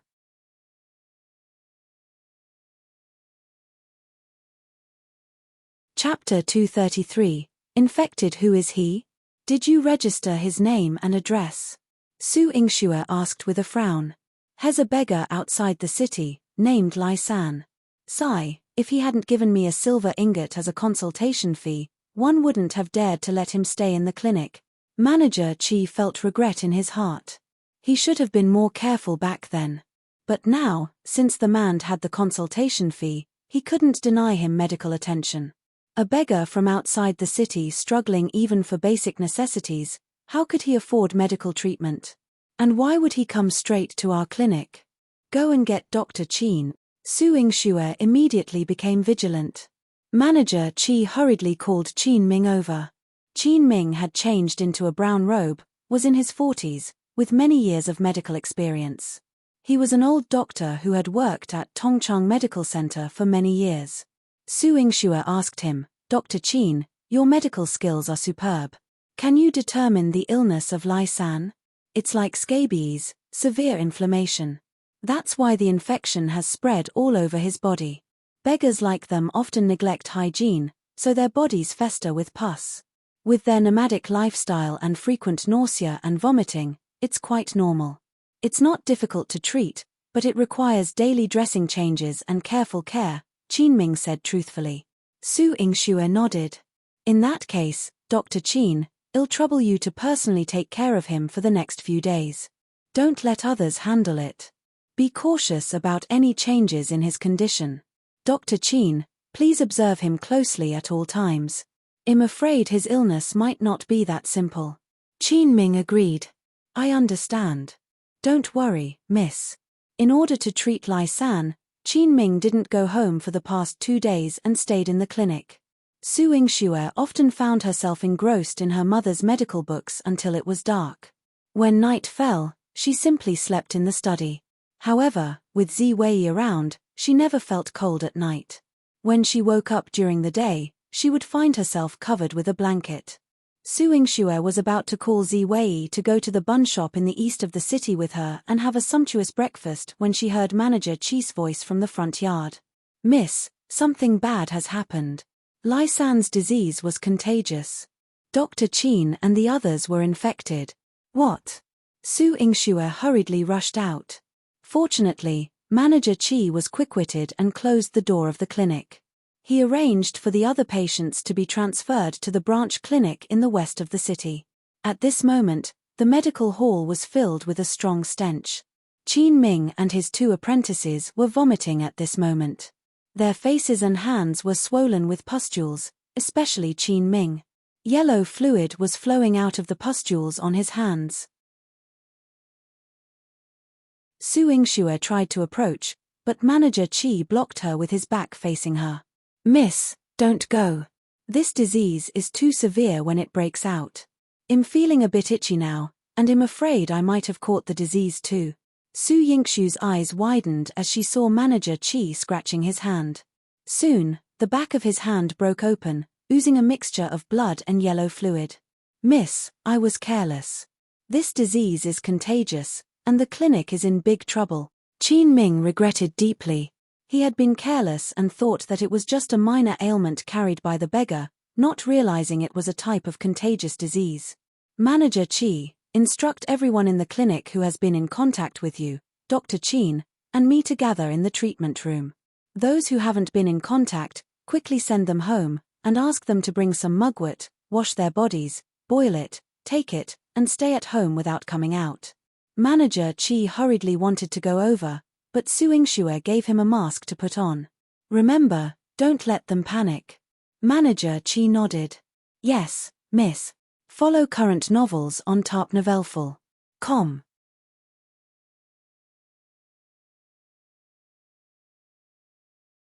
Chapter 234, Deadly Plague. Su Yingxue put on a mask and gloves and approached Qin Ming. Qin Ming retreated in fear. "Miss, you shouldn't do this. You better leave quickly. If the disease spreads," Su Yingxue calmly walked up to him. "I'm a doctor. If I'm afraid, how can I treat patients?" Qin Ming was afraid of implicating her. Her calm appearance gave people a sense of security. He reluctantly allowed Su Yingxue to examine him. Su Yingxue pulled up Qin Ming's sleeve and observed that the pustules and scares on his body were spreading rapidly, and the symptoms of nausea and vomiting were gradually intensifying. Su Yingxue asked Qin Ming, "When you treated Lai San, how did you diagnose him?" Speaking of this, Qin Ming's eyes were filled with remorse. At that time, seeing him, considering he was a beggar and vomiting continuously, I thought he had scabies and gastrointestinal problems. I didn't pulse him but directly used scabies ointment. However, when one came back today to pulse him, I found myself itching and in pain all over. The same goes for my apprentice. Su Yingxue glanced at Qin Ming's apprentices.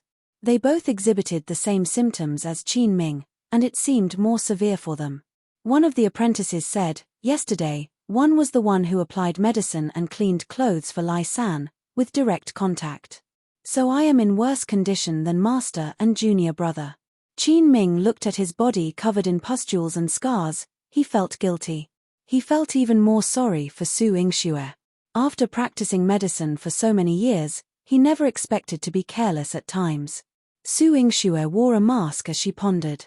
"To find out the root cause, I still have to treat Lai San. Miss, this is not allowed. Let me go. Anyway, I have contacted the disease.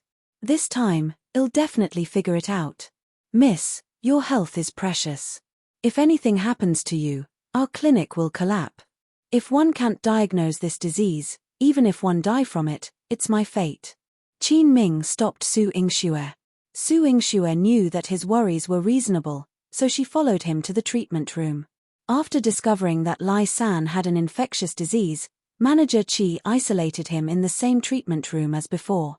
Su Yingxue was at the door, and Qin Ming personally went up to take Lai San's pulse. He was already a doctor with superb medical skills. Usually, he would only need to take 15 pulses to determine the result. Su Yingxue saw that he had taken 30 pulses on both hands, and her brows furrowed even more tightly. After Qin Ming checked his pulse, Lai San vomited again. The stench of vomit was overwhelming. After he got Lai San to lie down and rest, he came out trembling. His lips were pale as he told Su Yingxue, "Miss, this is that deadly plague from 10 years ago. The deadly plague." This word existed in Su Yingxue's mind. 10 years ago, she was still a child, but she remembered that in Yi City, thousands of miles away, almost 1/3 of the city's population died due to a deadly plague. The imperial court had sent many imperial physicians to treat it, but it was to no avail. Later, the renowned poison doctor Saint Ruan from the martial world intervened and managed to quell the disaster. Now, 10 years had passed, and this deadly plague had unexpectedly appeared in her clinic. Su Yingxue brought Qin Ming out and instructed him to bathe and change clothes using mugwort. He also drank some mugwort soup and changed his mask and gloves before returning to her to provide information. Qin Ming said, "Back then, I went to Yi City to witness this calamity and came into contact with 1 or 2 patients. Their initial symptoms were like Lai San's. They were covered in pustules, oozing blood and pus, and kept vomiting. However, the further it progressed, the more miserable the condition of the patients became."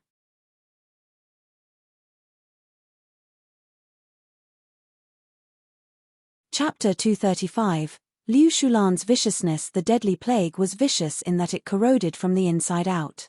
The skin on the surface of the body turned into pus and blood inch by inch.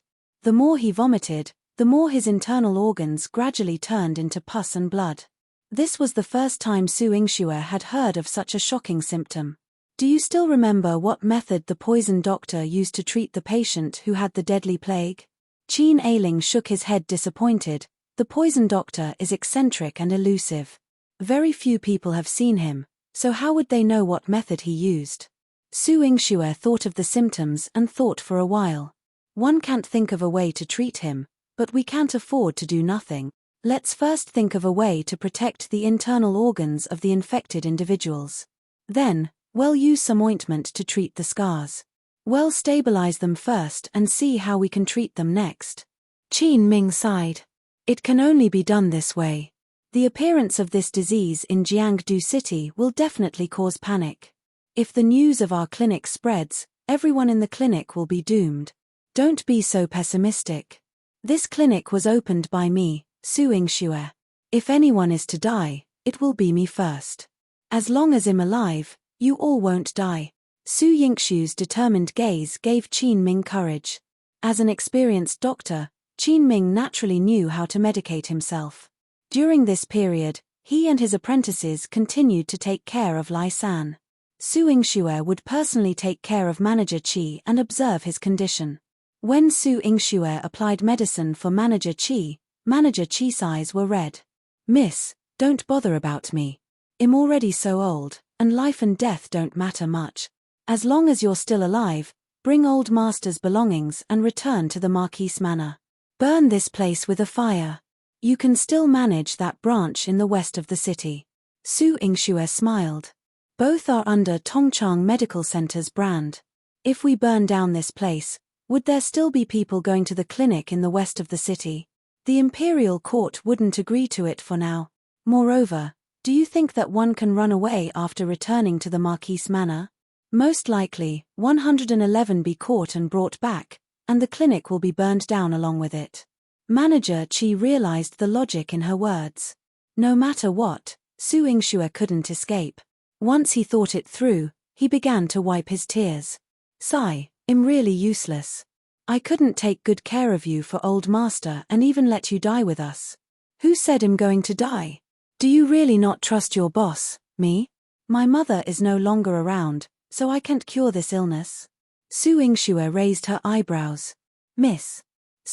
Miss, you can definitely cure it. You're the old master's daughter. Manager Qi cried while clenching his teeth to strengthen his confidence. Su Yingxue's originally tense nerves were suddenly amused by him. Manager Qi went out to rest and arranged for the people who were still locked up in the clinic to check their symptoms with Qin Ming. Su Yingxue had originally planned to flip through the medical books to see if her mother had left any records. However, she found nothing. As she lay on the chair and combed through the entire matter, the traces of conspiracy connected in her mind. Wu Jinyang had previously warned her that Liu Shulan had already probed her. Following that, Lai San, the beggar, came to her clinic. He was afraid that they wouldn't take him in, so he came in when the clinic opened and offered a silver coin. Su Yingxue would never believe that this matter was controlled by no one. Her eyes narrowed slightly. Liu Shulan. This woman who had never entered the Marquise Manor, but had always been like a poisonous snake, entrenched outside the Marquise Manor's door.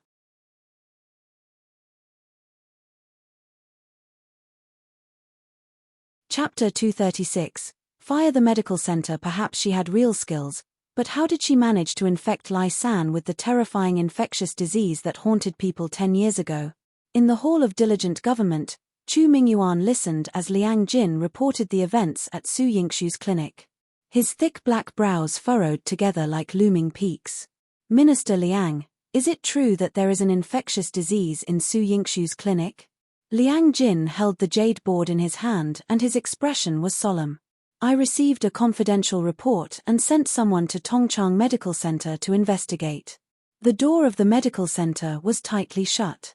Su Yingxue had already dismissed some of the people in the medical center and ordered them to burn incense with mugwort.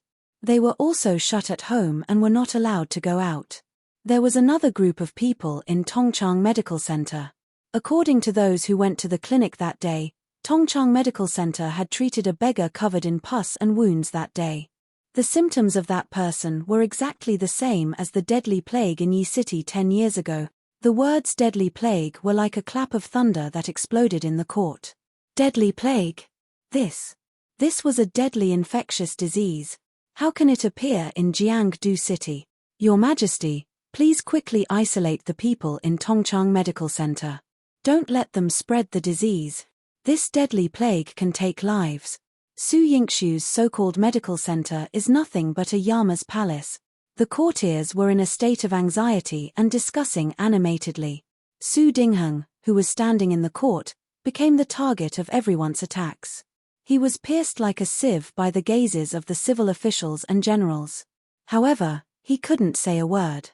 He could only lower his head and curse silently, this troublesome rebellious daughter. I should strangle her to death as soon as possible. She had caused him so much trouble. Father, the plan now is to think about how to treat this deadly plague. If it can't be treated, it won't be too late to punish the people from Tongchang Medical Center, Chu Chengye suggested. He was the prince that Chu Mingyuan valued the most. Chu Mingyuan was not satisfied with his answer. The deadly plague from 10 years ago was cured by the poison doctor, Saint Ruan. Do you know where he is now?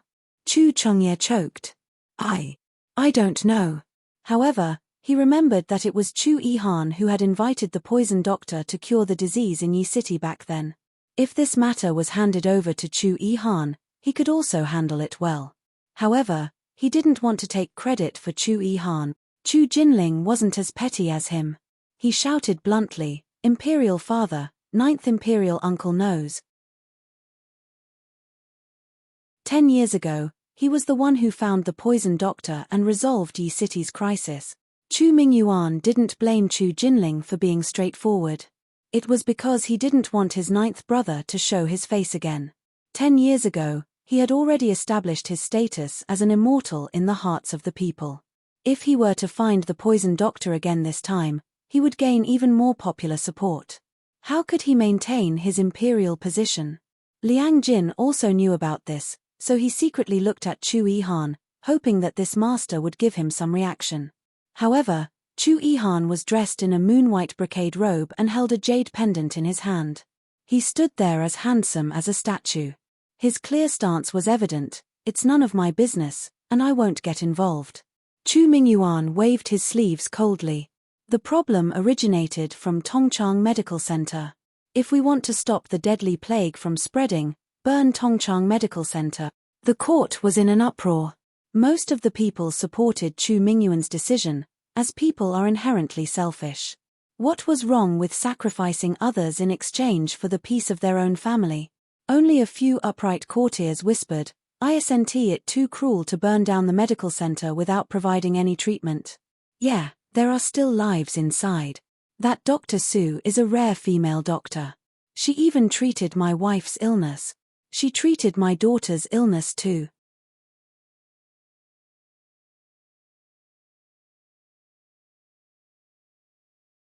Chapter 237, Chu Yihan's responsibility. Chu Yihan, who had been silent all along, spoke up at this moment. Burning down the medical center is not only cruel but also ruthless, absurd to the extreme. Imperial uncle, how dare you be so insolent? You dare to say that father is ruthless? Chu Chengye's eyes spewed anger. "I haven't spoken wrongly."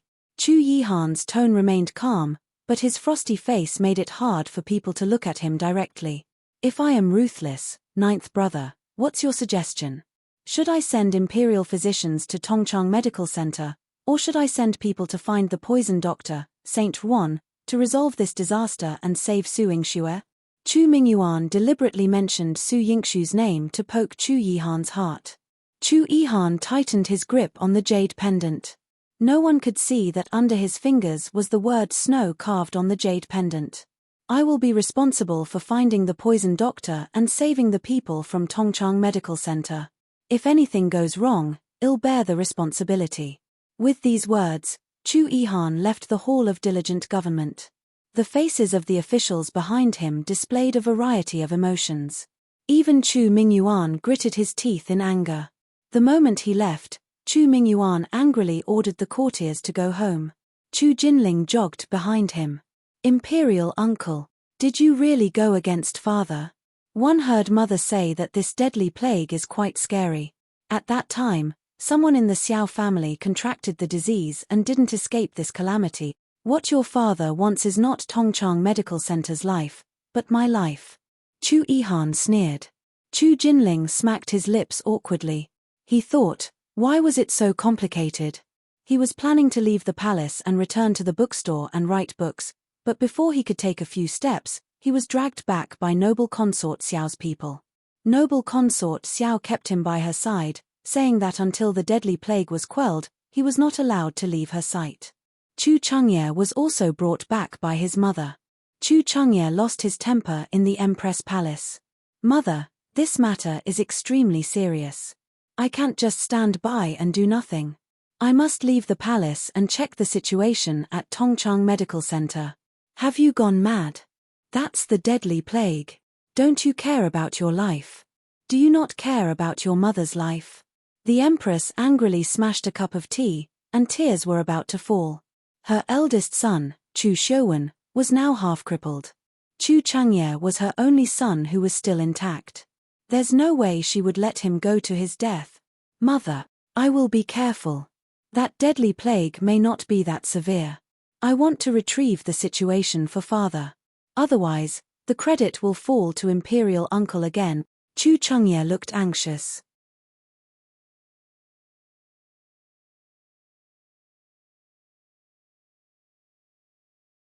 Chapter 238 I will accompany you in the burial. Chu Changye was so angry that he wanted to retort. He wanted to throw a tantrum at Chu Xiuwen and argue with him, saying that Su Yingxue didn't enjoy herself under Chu Yihan. But he couldn't say these words.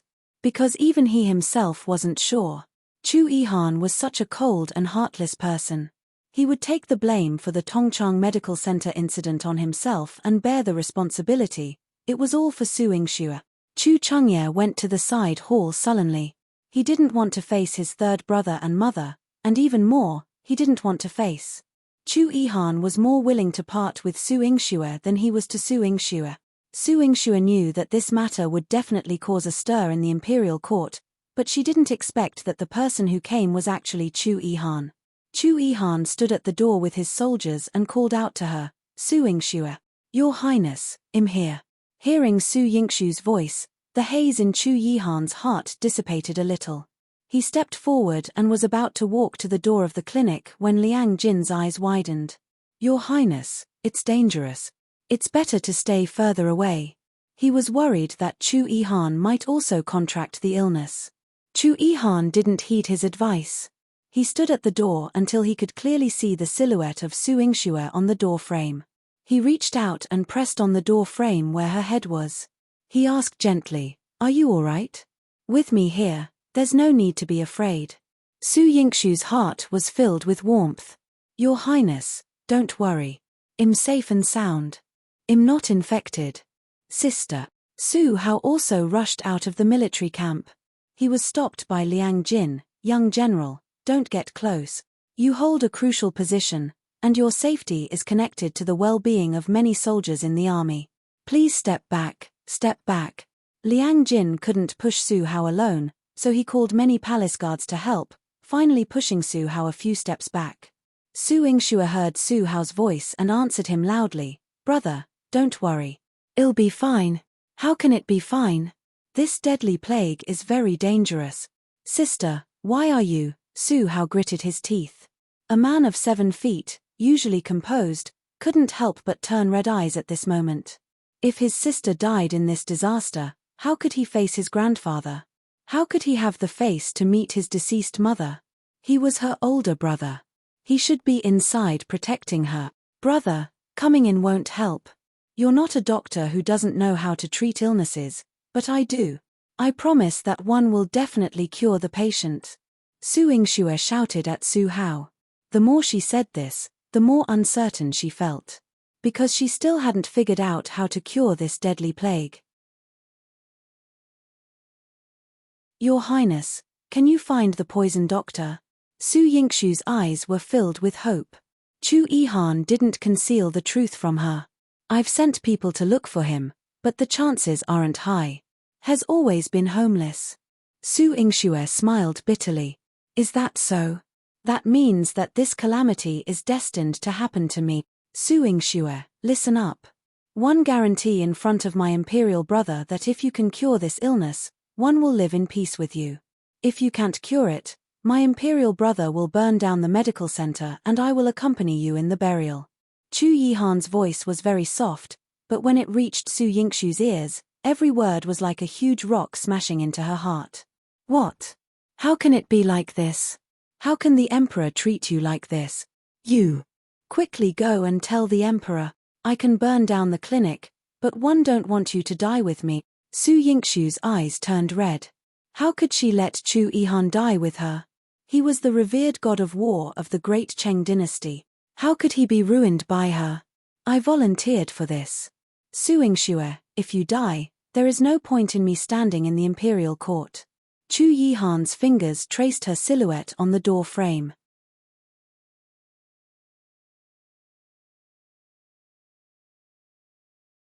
Chapter 239, Last Order. His voice was deep and sexy, like aged wine in a hidden alley. "From now on, I'll be guarding you outside. Anytime you speak up, I'll be there. I can give you anything you need. I will keep searching for Saint Juan for you. You don't have to be afraid." There was no need to be afraid. How much must he love her to make such a promise at a time like this? Su Yingxue, who was a bit disheartened, wiped away her tears. "I, Su Yingxue, will will never be afraid. Your Highness, if you want to die with me, one won't give you the chance. Chu Yihan smiled when he heard her arrogant tone. He knew that the little girl who dared to touch his face and offer herself to him at the age of 3 would never be afraid today. Su Yingxue kept observing Qin Ming's symptoms and tried different medicines for them. However, no matter what kind of antidote she formulated, their conditions improved one day only to worsen the next, day after day. 3 days had passed. Su Yingxue even locked herself in her mother's study. Yes, she had locked herself from the inside, to prevent Ziwei Tail from breaking through the door. However, just as she was engrossed in her book, a powerful surge of air smashed into the room along with the debris of the door. Su Yingxue looked at Ziwei, who stood at the door with a knife in his hand, and said seriously, "Stay there, don't move."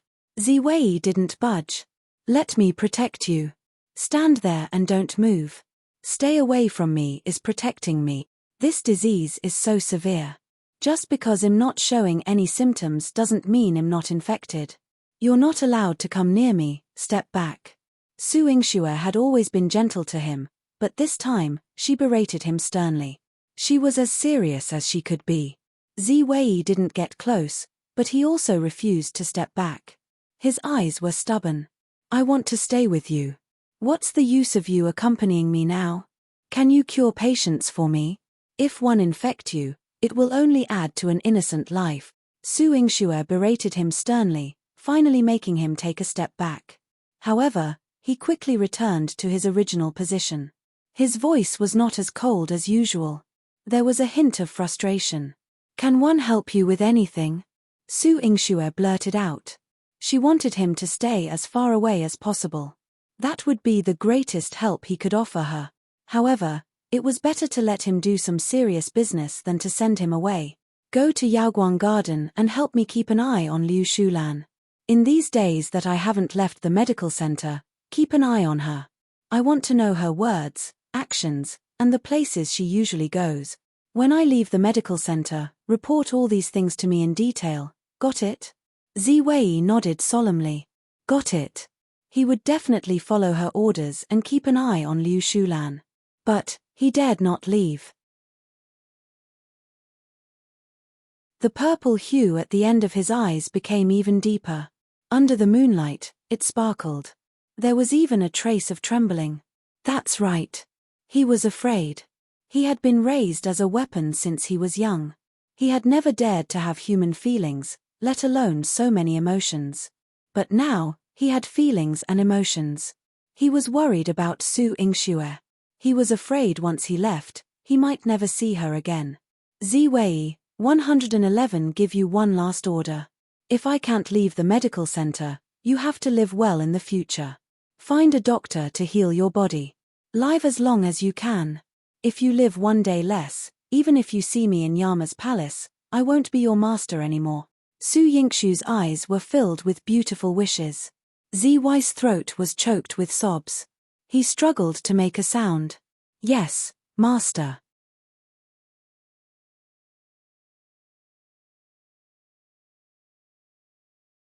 Chapter 240, Hong Lian provoke. Watching Ziwei leave, Su Yingxue felt a twinge of reluctance but also a heavy burden lifted. Regardless of whether she could cure the plague this time, at least she wouldn't implicate Ziwei. She had always hoped that he could live like a normal person. Ha ha ha, what a good show of affection so entwined. Hong Lian's bold laughter came from outside the door, sharply contrasting with the silent night. Unlike the fear of Ziwei contracting the disease just a moment ago, Su Yingxue stepped out and approached Hong Lian. Pavilion Master Hong Lian, did you come for a stroll to my place at this late hour? You're so free. With every word she said, she took a step closer to Hong Lian.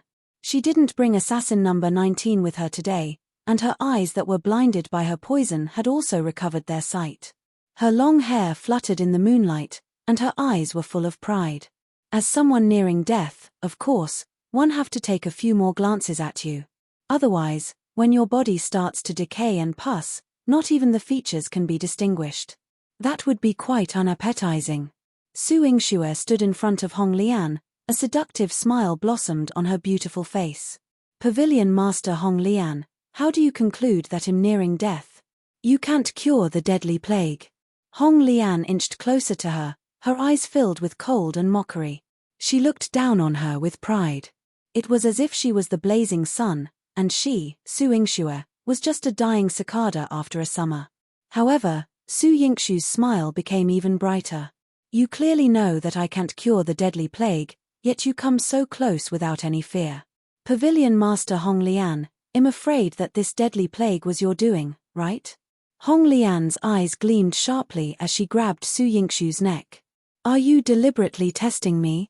Su Yingxue didn't resist, but the smile on her lips became even more ethereal. Hong Lian, I've been in the medical center for so long. My manager and doctor have all been infected with the deadly plague, and you still dare to touch me.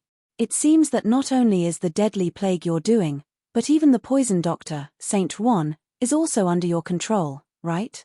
After Su Yingxue finished speaking slowly, she grabbed Hong Lian's hand with her right hand and pulled her in front of her. The two women looked at each other, and their eyes radiated crimson murderous intent. Su Yingxue, as death approaches, savor these last moment. Hong Lian shook off her hand and retreated with a cold smile. You can scheme against me, but aren't you the one who had always been infatuated with His Highness? Don't you know that this time he vouched for me? If something happens to me, he won't be blameless. Su Yingxue's eyes were profound, with a probing glint. Are you even worthy of being mentioned in the same breath as His Highness? His Highness commands tens of thousands of troops, and even the Emperor dares not reprimand him. As for you, even if His Highness is implicated by you this time, the Silver Moon Pavilion will surely present a brilliant plan to ensure His Highness' safe retreat. What you call a safe retreat is to have the poison doctor, Saint Wan, intervene after my death and cure the deadly plague. Su Yingxue flipped her hair, her eyes filled with confidence. Su Yingxue, go ahead and flaunt your abilities. When you're dead, I'll definitely grind your corpse to ashes, Hong Lian said and then swiftly left. As she watched her leave, Su Yingxue secretly smirked. She really had to thank this woman who came to see her make a fool of herself. The mysteries in her mind suddenly unraveled. Liu Shulan, Silver Moon Pavilion, Deadly Plague. Su Yingxue was excited for a moment, but the gleam in her eyes quickly faded. What's the use of unraveling all this? If she couldn't cure the deadly plague, she wouldn't be able to escape either.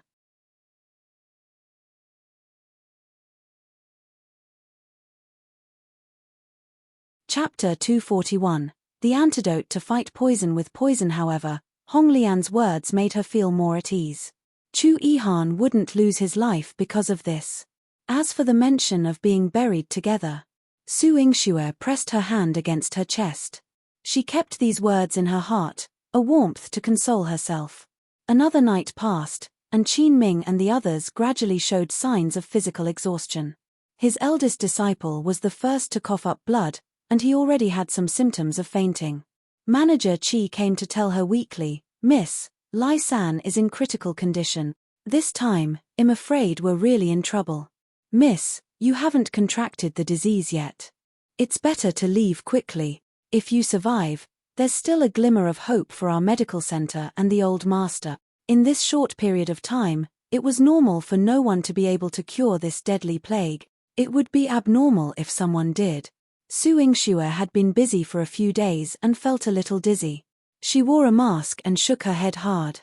I said it before, we live or die together. She would never abandon her people and the medical center and run away. She went to Lai San's treatment room. Although she cleaned him up every day, the things he vomited became increasingly smelly. The pervasive smell of pus and blood, as the infection spread all over his body, made it unbearable to approach. His hands were black, but he kept reaching forward. He said in a hoarse voice, "Save. Save me, I don't want to die." Su Yingxue wore gloves, administered medicinal soup, and applied ointment to him. She said calmly, "Don't worry, as long as I'm alive, I won't allow anyone to die." She wasn't the poison doctor, Saint Wan, but that didn't mean she couldn't develop the antidote that Saint Wan had developed. As night fell, the lights outside the medical center remained on. Liang Jing dispatched people to seal the road and stationed a heavy guard, but he could not persuade the immovable Chu Yihan, no matter what. Chu Yihan guarded this place day and night without moving a single step. Until that beautiful figure appeared on the door frame. He took a step forward and placed his hand on the door frame. His voice was low. Su Yingxue, are you okay? I'm still here. Your Highness, I haven't been infected so far, probably because the heavens are looking out for me. Please tell my brother not to worry. Su Yingxue's voice was gentle. Chu Yihan nodded. Okay. Your Highness, is it that Saint Ron couldn't be found? Su Yingxue asked. Chu Yihan's eyes darkened. I've already ordered the Silver Moon Pavilion to search for him. We'll definitely find him. Su Yingxue laughed secretly. Chu Yihan probably didn't know that Hong Lian had come to see her. His relationship with the Silver Moon Pavilion was truly extraordinary. However, this wasn't what she wanted to know. She asked Chu Yihan, does your Highness understand Saint Ron's personality? He's reclusive, eccentric, and likes to act young. Chu Yihan wouldn't have used those words if he wasn't describing Saint Ron. Su Yingxue could imagine the look of disgust on Chu Yihan's face. An old man who likes to act young. The image of an old naughty child immediately appeared in Su Yingxue's mind. He is known as the Poison Doctor. Does he often use the method of fighting poison with poison? Yes, and as he has grown older, he only relies on fighting poison with poison. Chu Yihan seemed particularly disdainful of the fact that Saint Ron was getting older. Su Yingxue understood what was going on. She pursed her lips and chuckled. Your Highness, don't know how Saint Ron concocted the medicine, but now, I'm going to give it a try.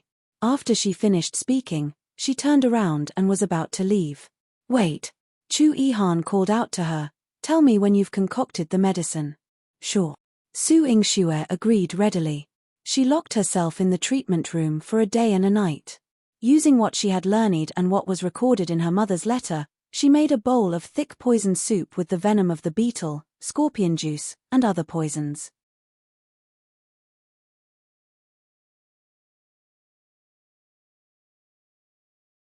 Chapter 242. Who would test the medicine? The poison had a purplish hue, looking ominous, not to mention the shuddering taste when consumed. But Su Yingxue thought about how Chu Yihan described Saint Ron.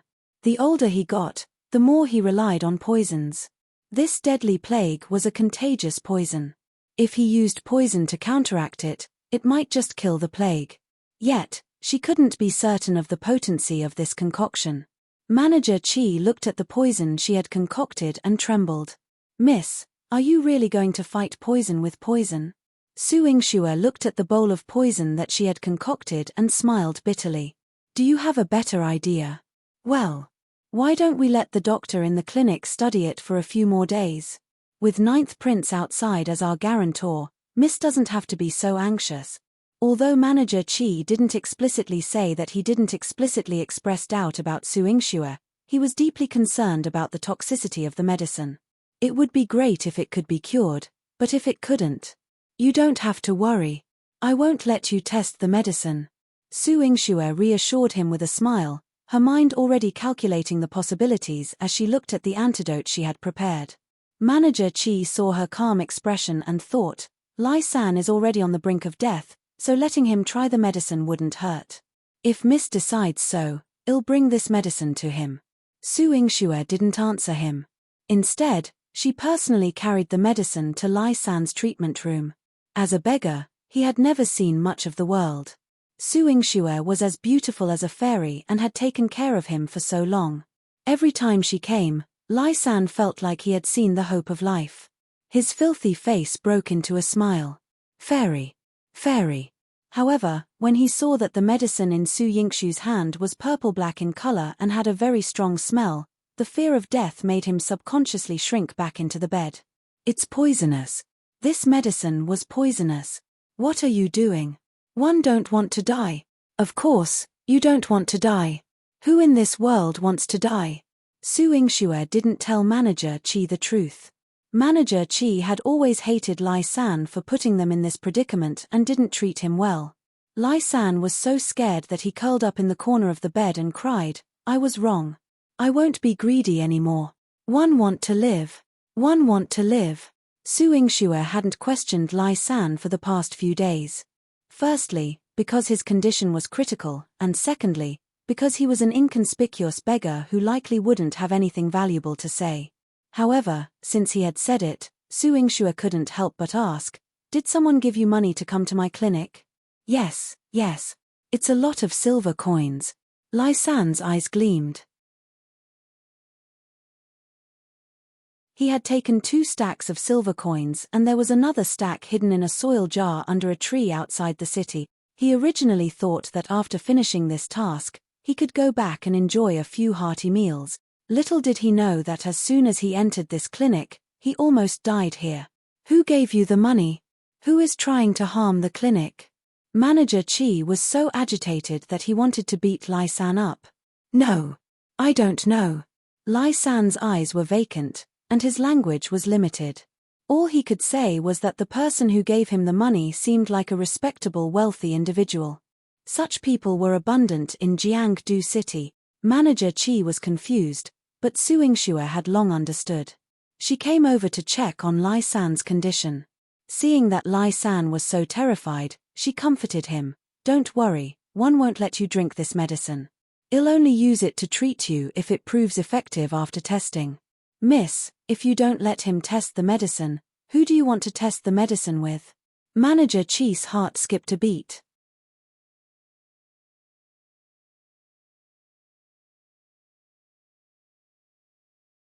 Chapter 243, Su Yingxue wants to test the medicine personally. Could it be Manager Chi? Or perhaps Qin Ming? If Su Yingxue had chosen Manager Chi to test the medicine, Manager Chi would have no complaints whatsoever. "Miss, Dr. Qin and his apprentice are innocent. This medicine, let me try." Manager Chi sighed. "Who said I wanted you to test the medicine?" Su Yingxue chuckled and took the medicine out. In the hall, Qin Ming and his apprentice saw the poisonous concoction in Su Yingxue's hand. Qin Ming relied on his understanding of pharmacology. He speculated, "This medicine is extremely poisonous. If used as a counterpoison, it might be effective, but it's only a possibility. It could also be ineffective and cause people to die. Today, in front of all of you, I concocted this antidote and needed someone to test it. However, one guarantee that the person to test it is definitely not one of you." Su Yingxue's smile was exceptionally reassuring. Manager Chi and Qin Ming were both puzzled. "Not us?" But the clinic was sealed off and no one could enter or leave. "Whom do Miss intend to find for the test?" Su Yingxue smiled faintly.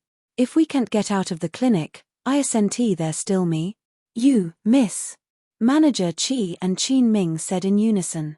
Then, they shook their heads like rattle drums. No. How can we let Miss test the medicine? This. Why don't you let me try?" "Miss, you must not put yourself in danger. Your status is so noble. If something happens to you, how will the medical center explain it to the Marquise Manor?" Manager Chi and Qin Ming stomped their feet anxiously. Manager Chi even wanted to reach out to snatch the bowl of medicine, but Su Yingxue quickly took it away. "I'm telling you this not to ask for your opinion, but to order you. I need one of you to infect me with the deadly plague, and then I'll personally test the medicine." Su Yingxue asserted domineering and left no room for objections. However, the moment she said that, both Manager Chi and Qin Ming retreated far away from her. The 2 apprentices avoided her as much as they could. Manager Chi vehemently shook his head. "Miss, one definitely can't do something that will harm you. It wasn't easy for you to not contract this disease, but now you want to contract this disease for the sake of testing the medicine. One won't agree to it even if you beat me to death." Qin Ming had always been serious, and at this moment, he was also messing around with Manager Chi. "I won't agree to this even if you beat me to death." Su Yingxue raised her eyebrows. "So, you're saying I have to knock you unconscious before you agree to infect me? Miss. Manager Chi and Qin Ming's hearts broke down. They had no choice but to get infected, but Su Yingxue was unscathed. This was luck given by the heavens. How could they let her intentionally get infected for the sake of testing the medicine? Manager Qi refused to agree no matter what. He even shouted outside, "Your Highness, please take Miss away." Chu Yihan had been standing guard outside the door the entire time. When he heard the commotion, he immediately asked, "What happened?" "No. Nothing." A trace of panic flashed across Su Yingxue's heart as she turned around and glared at Manager Qi. Manager Qi was quite innocent, but he didn't regret his decision at all. "Su Yingxue, if you don't tell the truth, I'll break the door now." Chu Yihan spoke with cold anger.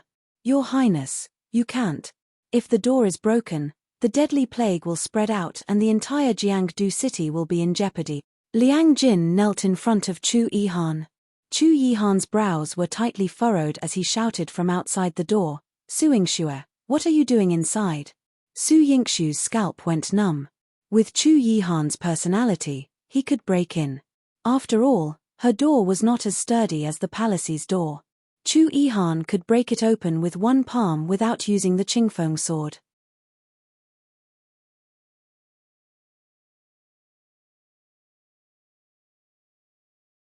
Chapter 244.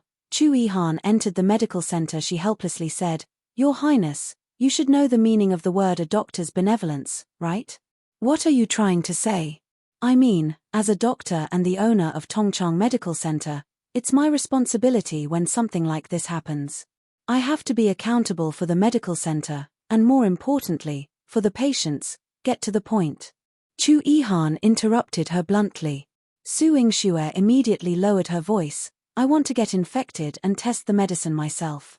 Su Yingxue thought that she would hear Chu Yihan's furious voice outside the door. He would scold her, stop her, and even immediately hear the sound of him breaking in. But there was silence outside. After a long time, Chu Yihan's deep and magnetic voice was heard. "Because doctors are benevolent.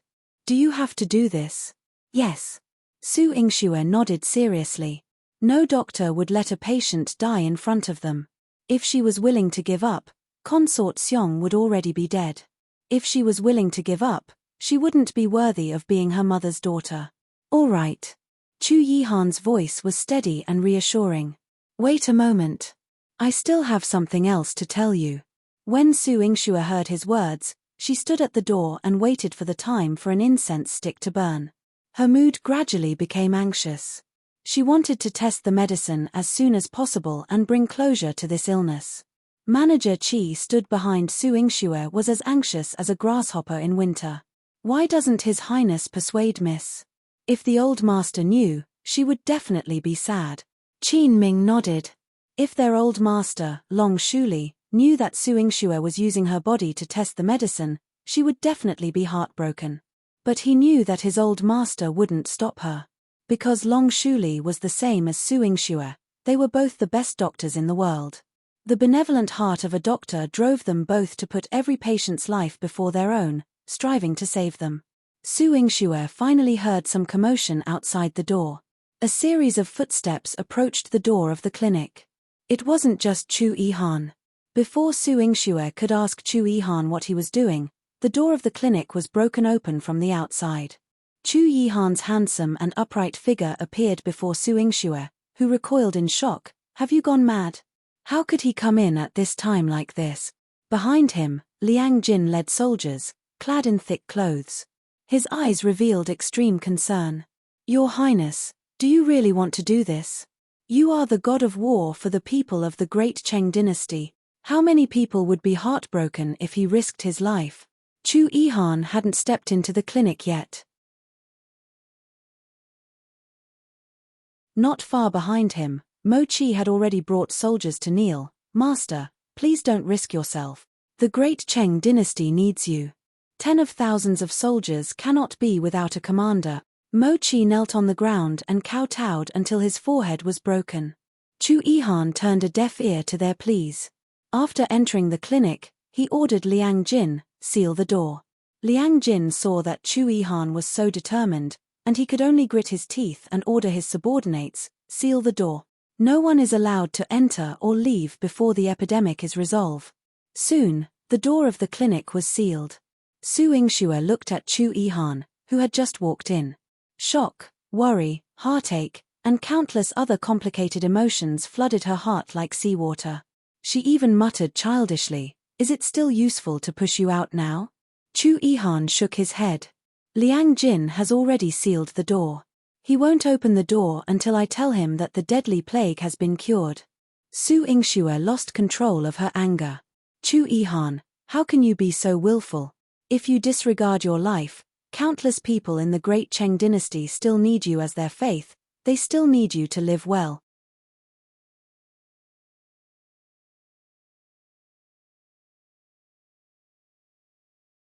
Chapter 245, Chu Yihan tested the medicine for her.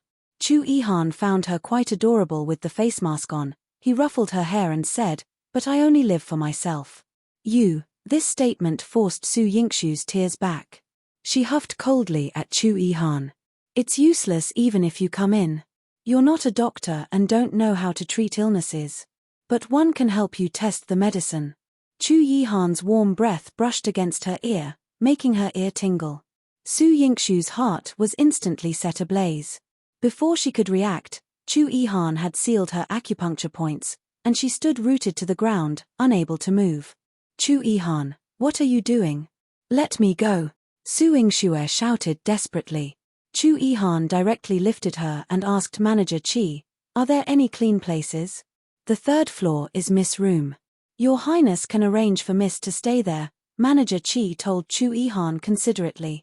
Chu Yihan sent Su Yingxue to her room. Su Yingxue was placed on the bed. The only thing she could move was her mouth. She wanted to annoy Chu Yihan so that he could unseal her acupuncture points. Even if he had to throw her out, she would still have a chance to resist. However, Chu Yihan backhandedly pressed on her mute acupoint. Su Yingxue was speechless. "Your Highness, you don't care about martial virtue." The only thing Su Yingxue could move now was her eyes. Chu Yihan saw her eyes moving around and pinched her cheeks. "Do you still want me to strike your sleeping acupoint and make you fall asleep completely?" Su Yingxue's eyes darted around. She thought, "No, Your Highness." Keeping her sober, she always found a way to deal with Chu Yihan, making him leave. Chu Yihan lifted his robe and sat beside her. His eyes were as calm as water. "I'll test the medicine for you. You don't have to worry." Su Yingxue's eyes were bitter. How could she not be worried? He was a prince, the revered king. "If I let you test the medicine, I'll not be at ease." He gently caressed her smooth face, and his gaze was filled with deep affection that Su Yingxue couldn't understand for a moment. He wouldn't feel uneasy, but she would. If anything happened to him, she would never be able to feel at ease for the rest of her life. Chu Yihan saw her eyes reddening and tears were flowing from the corners of her eyes. He lowered his head and kissed the corner of her eyes. His voice was like a hot spring as he said, "Your personality is very similar to Saint Juan's. Since you've thought of the method of fighting poison with poison, one believe that you're right. Therefore, I'll take on the opportunity to test the medicine." No, Su Yingxue wouldn't agree. Even if only her eyeballs could move, she had to stop him. "Chu Yihan, don't do this to her. She wasn't worth his life." "Little furball, even if I die, you're my only wife. I won't go back on my words." This was the only sentence that lingered in Su Yingxue's mind before she fell into a deep sleep. Chu Yihan closed the door to her room and walked downstairs. He extended his hand to Manager Qi and the others with a cold expression. "Let me infect with the deadly plague."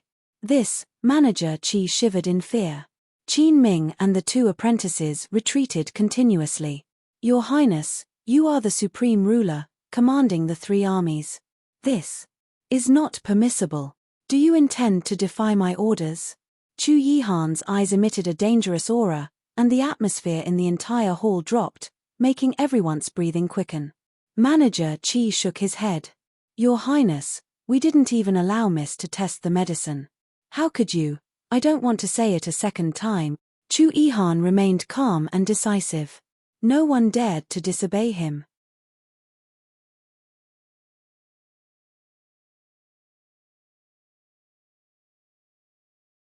Chapter 246. Made great contributions. No matter how afraid Manager Chi and the others were, they had to follow his orders and remove their masks to approach him. The disease spread rapidly. In less than half a day, Chu Yihan's body started to itch. When he scratched, pus appeared. When he started to vomit, Manager Chi held Su Yingshu's bowl of medicine in front of him. Your Highness, no one knows the medicinal properties of this medicine. If you can't detoxify it after taking it, I trust her. Chu Yihan drank up the medicine with his head tilted back after he said these words.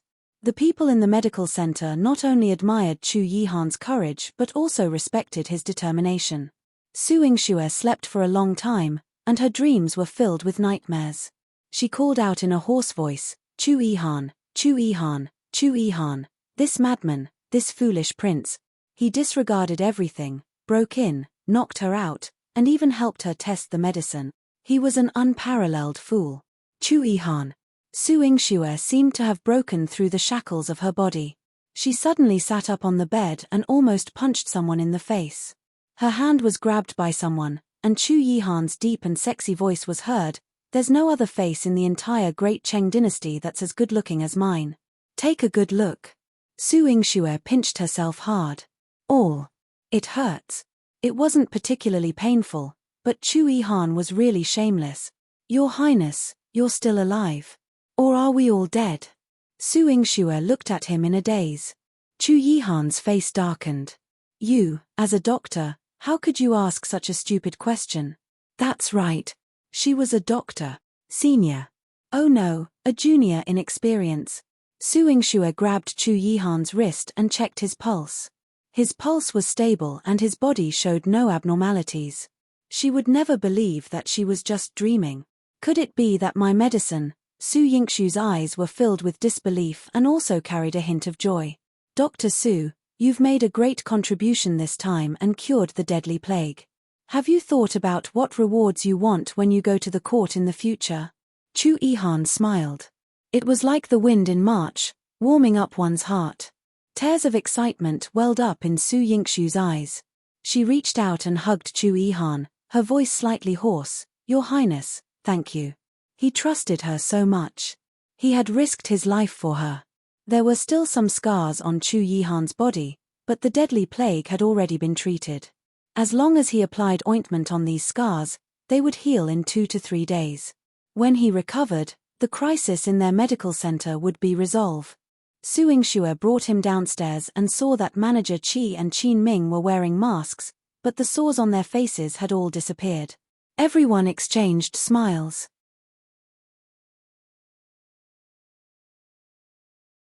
They were all happy that they had survived a disaster. However, Su Yingxue still reminded them not to let their guard down. She ordered Manager Qi to retrieve all the mugwort, Angelica de Hurica, and Astragalus membranaceus from the medicine warehouse. A portion of it was boiled into soup for daily consumption, and another part was powdered, mixed with lime, and sprinkled throughout every corner of the medical center. After 3 days of this regimen, everyone's bodies were clean and clear. Even Lai San, who was the most seriously ill at the beginning, could see his facial features clearly and had regained his complexion. He knelt on the ground and kowtowed to Su Yingxue. Living deity. A life-saving living deity. One will never harm anyone again. Never again. It's good that you know. Don't risk your life for ill-gotten gains. Su Yingxue warned him. She didn't need to know how Lai San would react. Right now, she wanted to discuss with Chu Yihan how to get Liang Jin to open the door and inform the people outside that she had developed a medicine that could cure the deadly plague. You're tuning in to the Dreamy Chapters YouTube channel. We're so grateful for your support and don't forget to subscribe to join us on this incredible journey through captivating stories. Your generosity through donations truly makes a world of difference, as it's the primary source of revenue that allows me to expand and enhance this channel for you. Thank you from the bottom of my heart for being a part of this adventure.